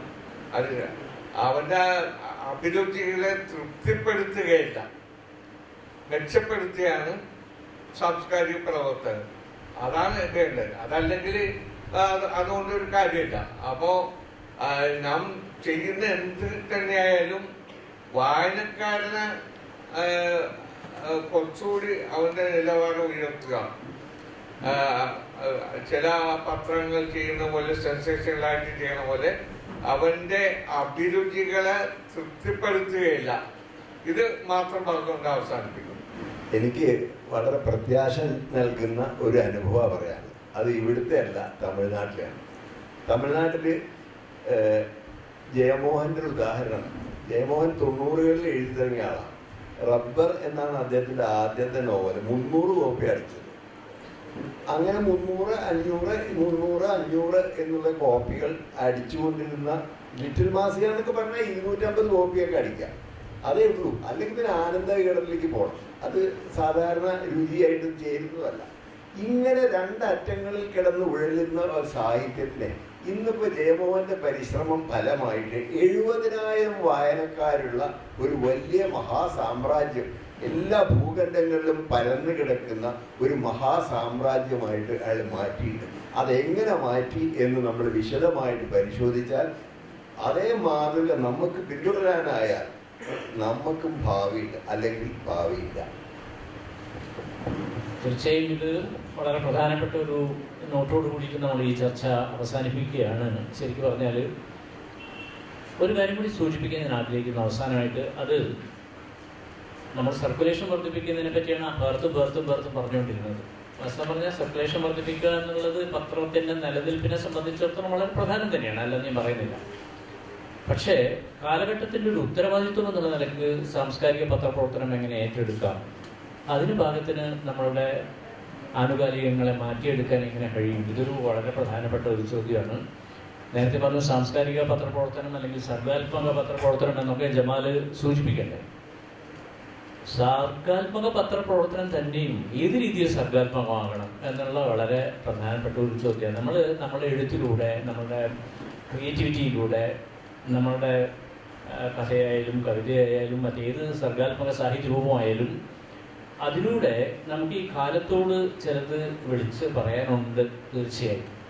കാരണം ഈ കാലം മാറിക്കൊണ്ടിരിക്കുന്നതും കാലത്തിന് രൂപഭേദം വന്നുകൊണ്ടിരിക്കുന്നതും ഒക്കെ തീർച്ചയായിട്ടും സംസ്കാരത്തിൻ്റെ ചില ശൂന്യസ്ഥലികളിലൂടെ ആളുകൾ പ്രവേശിച്ചുകൊണ്ടാണ്. അപ്പോൾ അത്തരം ശൂന്യസ്ഥലികളിലൂടെ പ്രവേശിച്ചു കൊണ്ടിരിക്കുന്ന നിഷിദ്ധ പ്രവണതകളെ നമുക്കെങ്ങനെ നമ്മുടെ സർഗാത്മക പത്രപ്രവർത്തനം കൊണ്ട് നേരിടാനാവും? അല്ലെങ്കിൽ ആ രംഗത്ത് ഓഫ്കോഴ്സ് കൊമേഴ്സ്യലായിട്ടുള്ള താല്പര്യങ്ങളും കൊമേഴ്സ്യലായിട്ടുള്ള പ്രശ്നങ്ങളും ഒക്കെ അവിടെ നിലനിൽക്കെ തന്നെ നമുക്കിതിൻ്റെ ഉള്ളടക്കത്തെ ഗുണപരമായിട്ട് എങ്ങനെ മാറ്റി തീർക്കാൻ കഴിയുമെന്നുള്ള വളരെ പ്രധാനപ്പെട്ട ഒരു ചോദ്യം നമ്മുടെ മുമ്പിൽ ഉയരുന്നുണ്ട്. ആ ചോദ്യത്തിന് ഉത്തരം കാണാതെ സാഹിത്യ പത്രപ്രവർത്തനത്തെക്കുറിച്ച് നമുക്ക് പറയാൻ കഴിയില്ല. കാരണം ക്ലീഷയായിട്ടുള്ള സ്റ്റോറികൾ, ക്ലീഷയായിട്ടുള്ള ഒരു സമീപന ശൈലികൾ, വായിക്കാൻ ഇമ്പം തോന്നിക്കുന്ന രീതിയിലുള്ള വായനാ വിഭവങ്ങൾ, അതിനപ്പുറത്തേക്ക് നമുക്ക് ഈ രംഗത്തെ എങ്ങനെ കുറച്ചുകൂടി സീരിയസ് ആക്കി മാറ്റാം എന്നുള്ള വളരെ പ്രധാനപ്പെട്ട ഒരു ചോദ്യം കൂടി ഉയരുന്നുണ്ട്. നേരത്തെ പറഞ്ഞു, ഷെയ്ഖ് സംസാരിച്ചപ്പോൾ പറഞ്ഞു, എത്രയോ പത്രാധിപന്മാർ അവരുടെ ജീവിതം അവരുടെ എഴുത്ത് മാറ്റി വെച്ച് എഴുതിക്കുന്ന ഒരവസ്ഥയിലേക്ക് പോയി എന്ന് പറഞ്ഞു. അത് ഇപ്പോൾ ഉദാഹരണത്തിന് ഞാൻ ഓർക്കുന്നത് ദേശാഭിമാനി വാരികയുടെ ഒരു പത്രാധിപരായിട്ട് എം എൻ കുറുപ്പുണ്ടായിരുന്നു. എം എൻ കുറുപ്പ് ഇല്ലായിരുന്നെങ്കിൽ ഒരു പക്ഷേ വൈലോപ്പിള്ളി ശ്രീധരമേനോന്റെ ആത്മകഥ കാവ്യലോക സ്മരണകൾ എന്ന് പറഞ്ഞ പുസ്തകമേ ഉണ്ടാവില്ലായിരുന്നു എന്ന് നമുക്ക് എല്ലാവർക്കും അറിയാം. ആ ഒരു പുസ്തകം എഴുതിക്കാൻ വേണ്ടിയിട്ട് എം എൻ കഷ്ടപ്പെട്ട വൈലോപ്പിള്ളി മാഷ എടുക്കുന്ന നേരത്തെ ഇവിടെ അകിട് ചേർത്തിക്കുക എന്ന് പറഞ്ഞല്ലോ. വൈലോപ്പിള്ളി മാഷിന്റെ അകിട് ചേർത്തിക്കാൻ കുറച്ച് ബുദ്ധിമുട്ടുള്ള ഒരു വളരെ കുത്തും ചവിട്ടുമൊക്കെ ഉള്ളൊരു പശുവാണത്. അതുകൊണ്ട് ആ പശുവിൽ നിന്ന് എങ്ങനെ ഈ ഒരു സാധനം കറന്നെടുത്തു എം എൻ കുറുപ്പ്, അതൊരു വളരെ പ്രധാനപ്പെട്ട ഒരു ഇന്നത്തെ കാലത്ത് നമ്മളുടെ പത്രാധിപന്മാരുടെ ദൗത്യം എന്താണ്? എം ടിയുടെ മകൾ അശ്വതിയുമായിട്ട് നടത്തിയിട്ടുള്ള ചെറിയ അഭിമുഖത്തിനകത്ത് എം ടി പറയുന്ന വളരെ പ്രധാനപ്പെട്ട ഒരു കാര്യമുണ്ട്. ഒരു പത്രാഫീസിൽ വരുന്ന മുഴുവൻ കാര്യങ്ങളും ഒരു പത്രാധിപർക്കോ അല്ലെങ്കിൽ സഹപത്രാധിപർക്കോ വായിക്കാൻ പറ്റിയെന്നുമില്ല. പക്ഷേ ഏത് വലിയ എഴുത്തുകാരനായാലും അയാളുടെ എഴുത്തിലും അയാൾക്ക് ഒരു തെറ്റ് സംഭവിക്കാം എന്നൊരു എഡിറ്റർ മനസ്സിൽ വിചാരിക്കണം. ആ തെറ്റിനെ അയാൾ മുൻകൂട്ടി കണ്ടുകൊണ്ട് വേണം അയാൾ ഏതൊരു വലിയ എഴുത്തുകാരനായാലും ടേക്കൺ ഫോർ ഗ്രാൻറ്റഡ് എന്നുള്ള രീതിയിൽ ഏതൊരു എഴുത്തുകാരനെ സമീപിക്കരുത് എന്ന് എം ടി സൂചിപ്പിക്കുന്നുണ്ട്. അത് എഡിറ്റർമാർക്കുള്ളൊരു വലിയ പാഠമാണ് എന്ന് ഞാൻ വിചാരിക്കുന്നു. എനിക്ക് ഈ പറഞ്ഞതിനോട് തീർത്തും വിയോജിപ്പായിട്ടുള്ള ഒരു കാര്യമുണ്ട്. കാരണം നമ്മൾ ഇത്രയധികം പ്രതീക്ഷകൾ അച്ചടി ജേർണലിസം, അതായത് ഈ കടലാസ് ജേർണലിസത്തിന് നമ്മൾ അർപ്പിക്കേണ്ട എന്നാണ് എനിക്ക് തോന്നുന്നത്. കാരണം എന്തൊക്കെ പറഞ്ഞാലും നമ്മൾ ഒരു പക്ഷേ ഈ സാഹിത്യ പത്രപ്രവർത്തനം ഇത്ര നാളും ഉണ്ടായിരുന്നതിനെ കുറിച്ച് നമ്മൾ ഓർമ്മിച്ച ആ പോയിന്റ് ഓഫ് വ്യൂവിൽ ഉള്ള അച്ചടി ജേർണലിസം എന്നുള്ളത് ഒരു നമ്മളെല്ലാവരും നമ്മുടെ പ്രായം കാരണമായിരിക്കാം ഒരു റൊമാൻറ്റിക് ലെൻസിൽ കൂടി കാണുന്ന ഒരു ടൈറ്റാനിക് മാത്രമാണ്. അത് നമ്മൾ അക്സെപ്റ്റ് ചെയ്തേ നിർത്തിയുള്ളൂ. ഇപ്പോൾ സാഹിത്യ പത്രപ്രവർത്തനം എന്ന് പറഞ്ഞാൽ അച്ചടിയോ സർക്കുലേഷനോ ഒന്നുമല്ല പ്രധാനമായിട്ടും. ഇനി സോഷ്യൽ മീഡിയയും കൂടി അല്ലെങ്കിൽ പിന്നെ സൈബർ മാസികകൾ, സ്റ്റോറി ടെൽ പോലെയൊക്കെയുള്ള ഓഡിയോ സാധനങ്ങൾ, മീഡിയം എന്തായാലും ഈ കടലാസ് മീഡിയം എന്നുള്ളതിനപ്പുറം ഉള്ള ഒരു ലിറ്റററി ജേർണലിസത്തിൻ്റെ, സാംസ്കാരിക ജേർണലിസത്തിനെ സ്വാഗതം ചെയ്യുക എന്നുള്ളതാണ് അതിൽ ചെയ്യേണ്ട ഒരു കാര്യം. അപ്പം ഇപ്പോൾ ഉള്ള പ്രധാനപ്പെട്ട പ്രശ്നം മൂല്യച്യുതി എന്നൊക്കെ നമ്മളൊരു വളരെ ഒരു സദാചാര പോലീസിൻ്റെ ഭാഷയിൽ സംസാരിക്കുന്നതിനേക്കാളും അതിൻ്റെ പ്രധാനപ്പെട്ട പ്രശ്നം, ഈ സോഷ്യൽ മീഡിയയുടെ പ്രധാനപ്പെട്ട പ്രശ്നം, വരുന്ന സർഗാത്മക ഐറ്റംസിൻ്റെ പ്രധാനപ്പെട്ട പ്രശ്നം, അതിന് ഗേറ്റ് കീപ്പിംഗ് ഇല്ല. ആരും അതിനെ നല്ല ഗുണദോഷ വിചാരം ചെയ്യുന്നില്ല. അതായത് ഒരു ഉത്കൃഷ്ടരായ ആൾക്കാരും ഗുണദോഷം വിചാരം ചെയ്യുന്നില്ല എന്നുള്ളതാണ്. ആ പ്രശ്നത്തിനെ എങ്ങനെ മറികടക്കാം? അപ്പം നമ്മളൊക്കെ വായിച്ച പോലെ ഏറ്റവും പോഷകസമ്പന്നമായ ഉത്കൃഷ്ടമായ സാഹിത്യകൃതികൾ പുതുതലമുറയ്ക്ക് എങ്ങനെ പരിചിതമാക്കാം എന്നുള്ളതിനെ കുറിച്ചിട്ടുള്ള ഒരു വർക്ക്ഷോപ്പ് നടത്തുന്നതിനെ കുറിച്ച് സാഹിത്യ അക്കാദമിക്ക് ആലോചിക്കാവുന്നതാണ്. വർക്ക്ഷോപ്പ് അല്ല, ഒരു ബ്രെയിൻ സ്റ്റോമിംഗ് സെഷൻ തന്നെ ആലോചിക്കാവുന്നതാണ്. കാരണം ഇതിൽ ഇൻ്റർവ്യൂ ചെയ്യേണ്ടത് സാഹിത്യ അക്കാദമി തന്നെയാണ്. കാരണം ജേർണലിസത്തിന് പൊതുവെ ഉണ്ടായിരിക്കുന്ന ക്ഷീണത്തിൽ അതിൽ ഏറ്റവും അധികം ബാധിച്ചിരിക്കുന്നത്, എപ്പോഴും ഏറ്റവും കൂടുതൽ വൾനറബിൾ ആയിട്ടുള്ളത് സാഹിത്യ പത്രപ്രവർത്തനമാണ്. പെരുന്നാൾ വന്നാലും വിരുന്നുകാരൻ വന്നാലും ആദ്യം കോഴിക്കാണ് വേവലാതി എന്ന് പറയുന്നത് പോലെയാണ് സാഹിത്യ പത്രപ്രവർത്തനങ്ങളുടെ കാര്യം. ആ കാര്യത്തിൽ സാഹിത്യ അക്കാദമിയാണ് അതിനെക്കുറിച്ച് അടിയന്തരമായി അപായമണി മുഴക്കേണ്ടത്, ഡിസ്കഷൻസ് ഉണ്ടാക്കേണ്ടത്. ഇനി ഈ സെഷനെ സംബന്ധിച്ചുള്ള എല്ലാ ചോദ്യങ്ങളും ഒരു 10 മിനിറ്റ് നേരം, 5 മിനിറ്റേ ശരിക്കും ഉള്ളൂ, 5 മിനിറ്റ് കൂടി നമ്മളെ അടുത്ത സെഷനിൽ നിന്ന് കവർന്നെടുത്തുകൊണ്ട് 10 മിനിറ്റ് നേരം നല്ല ചോദ്യങ്ങളുണ്ടെങ്കിൽ അവൈലബിൾ ആണ്. സാർ, ഞാൻ ആദ്യം KC നാരായണ സാറ് പറഞ്ഞ കാര്യമാണ്. സാറ് പറഞ്ഞത് വളരെ ഒരു എഡിറ്ററിന്റെ ജോലി എന്ന് പറയുന്ന ഒരു ഹെർക്കൂലിയൻ ടാസ്ക്കാണ്. യഥാർത്ഥത്തിൽ ഡാവിഞ്ചി പറഞ്ഞ മാതിരി ഒരു റോക്കിൽ നിന്ന് ഒരു ശില്പം കാർവൗട്ട് ചെയ്ത പോലെ അത്രയും വളരെ ഹെർക്കൂലിയനാണ്. അതായത് മുട്ടുക ബൈബിളിൽ പറഞ്ഞ മാതിരി മുട്ടുവിൻ പക്കപ്പെടും എന്നുള്ള രീതിയിലാണ് യഥാർത്ഥത്തിൽ പത്രപ്രവർത്തകൻ പത്രാധിപർ ചെയ്യുന്നത്. പത്രാധിപരുടെ എഡിറ്റ് സാറ് മോഹൻ സാറ് പറഞ്ഞ മാതിരി പത്രാധിപരുടെ ഡിക്റ്റേറ്റർഷിപ്പിന്റെ കാലം കഴിഞ്ഞിരിക്കുന്നു. കാരണം സോഷ്യൽ മീഡിയയിൽ ആരും ഇവിടെ പറഞ്ഞ മാതിരി ഗേറ്റ് കീപ്പർ ഇല്ല. സരിത പറഞ്ഞ പോലെ സരിതയുടെ ഒരു കൊളാഷ് ഐഡന്റിറ്റി പറ്റി പറഞ്ഞിട്ടുണ്ട്. അല്ലെങ്കിൽ നമ്മുടെ ഷിഹാബുദ്ദീൻ പറഞ്ഞ മാതിരി നിങ്ങൾ രണ്ടുപേരിൽ നിന്നും മിസ്സാവുന്നത്, ജമാൽ കൊച്ചങ്ങാടിയിൽ നിന്നും KC നാരായണനിൽ നിന്നും മിസ്സാവുന്നത് ഒരുപാട് സൃഷ്ടികൾ മിസ്സായി പോയിരിക്കുന്നു. കാരണം നിങ്ങൾ എഡിറ്റർഷിപ്പിന്റെ കൂടെ you invented lot of fighters. അല്ലെങ്കിൽ ഹെറോൾഡ് ബ്ലൂം പറഞ്ഞ മാതിരി Shakespeare invented humanity, KC Narayanan and Jamal Kochangadi invented lot of fighters. ഇതാണ് എനിക്ക് കേട്ട തോന്നിയത്. Thank you sir. അത് വളരെ ശരിയാണ്. സെലക്ഷൻ എന്ന് പറയുമ്പോൾ ഇൻക്ലൂഷൻ അല്ല എക്സ്ക്ലൂഷനും ഉണ്ട്. സ്വാഭാവികമായിട്ടും കണ്ടെത്തപ്പെടാതെയും തിരസ്കരിക്കപ്പെട്ടൊക്കെ പോയിട്ടുണ്ടാവും. അത് ഒഴിവാക്കാൻ പറ്റുമെന്ന് തോന്നിയത്. പക്ഷേ ഇന്നിപ്പോൾ സോഷ്യൽ മീഡിയ ഉള്ള കാരണം അതൊക്കെ പ്രതിഫലിക്കപ്പെടും, എവിടെയെങ്കിലും വരും. സരിത മാഡത്തിനോട് ഈ സർഗാത്മകതയിൽ ഈ കോർപ്പറേറ്റ് ഇടപെടലുള്ള ഒരു കാലഘട്ടം നമുക്കറിയാം. രാജഗോപാലിനൊക്കെ അയാൾക്ക് പണി വേണ്ട വെച്ച് പോകേണ്ട ശരിയാണ്.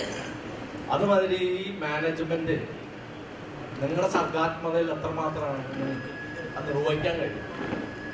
നിങ്ങളുടെ ഒരു സർഗാത്മകത ഉണ്ടല്ലോ, ഒരു ലേഖനമാണെങ്കിലും അത് എഴുതി കഴിഞ്ഞാൽ അതിൽ മാനേജ്മെന്റ് എന്താണ് അതിന് സെൻസർഷിപ്പാണ്, എന്താണ് നിങ്ങൾ കൊണ്ടുവരുന്നത്, എന്താണ് ഉദ്ദേശിക്കുന്നത്, അത് നിങ്ങൾക്ക് നിങ്ങളുടെ എല്ലാ സ്വാതന്ത്ര്യത്തോടു കൂടി നിങ്ങൾക്കത് പബ്ലിഷ് ചെയ്യാൻ കഴിയുമോ എന്നുള്ളതാണ് എൻ്റെ ചോദ്യം. നിങ്ങൾ പറയുന്ന നിങ്ങളുടെ സർഗാത്മകത നിങ്ങൾക്ക് അത് ഇംപ്ലിമെന്റ് ചെയ്യാൻ കഴിയുമോ? അതിന് നിങ്ങൾ മനോരമയാണ്, മാതൃഭൂമി, ഇവിടുത്തെ സമകാലിക പത്രങ്ങൾക്കൊക്കെ അതിനുള്ള സ്വാതന്ത്ര്യം നിങ്ങൾക്ക് തരുമെന്നാണ് നമ്മുടെ ചോദ്യം. ഇല്ല, തീർച്ചയായിട്ടും മാനേജ്മെന്റുകളുടെ അവരുടെ വ്യവസ്ഥാപിതമായ അവരുടെ താല്പര്യങ്ങൾക്ക് അപ്പുറത്തേക്കുള്ള കാര്യങ്ങളൊന്നും അവരനുവദിക്കില്ല. പക്ഷെ അവരുടെ സർക്കുലേഷനെ ബാധിക്കാത്ത വിധത്തിൽ സർഗാത്മകത പോഷിപ്പെടുത്തിക്കുന്നതിന് അവർക്ക് യാതൊരു വിരോധവുമില്ല. അതിൽ സ്വാതന്ത്ര്യത്തിന്റെ പ്രശ്നമൊന്നുമില്ല. അതോട് ഈ ഒരു ചോദ്യത്തോടുകൂടി നമ്മൾ ഈ സെഷൻ വൈൻഡപ്പ് ചെയ്യാണ്. ഞങ്ങൾ ഈ സ്റ്റേജ് തൊട്ടടുത്ത പ്രോഗ്രാമിലേക്കായിട്ട് മാറ്റിക്കൊടുക്കും.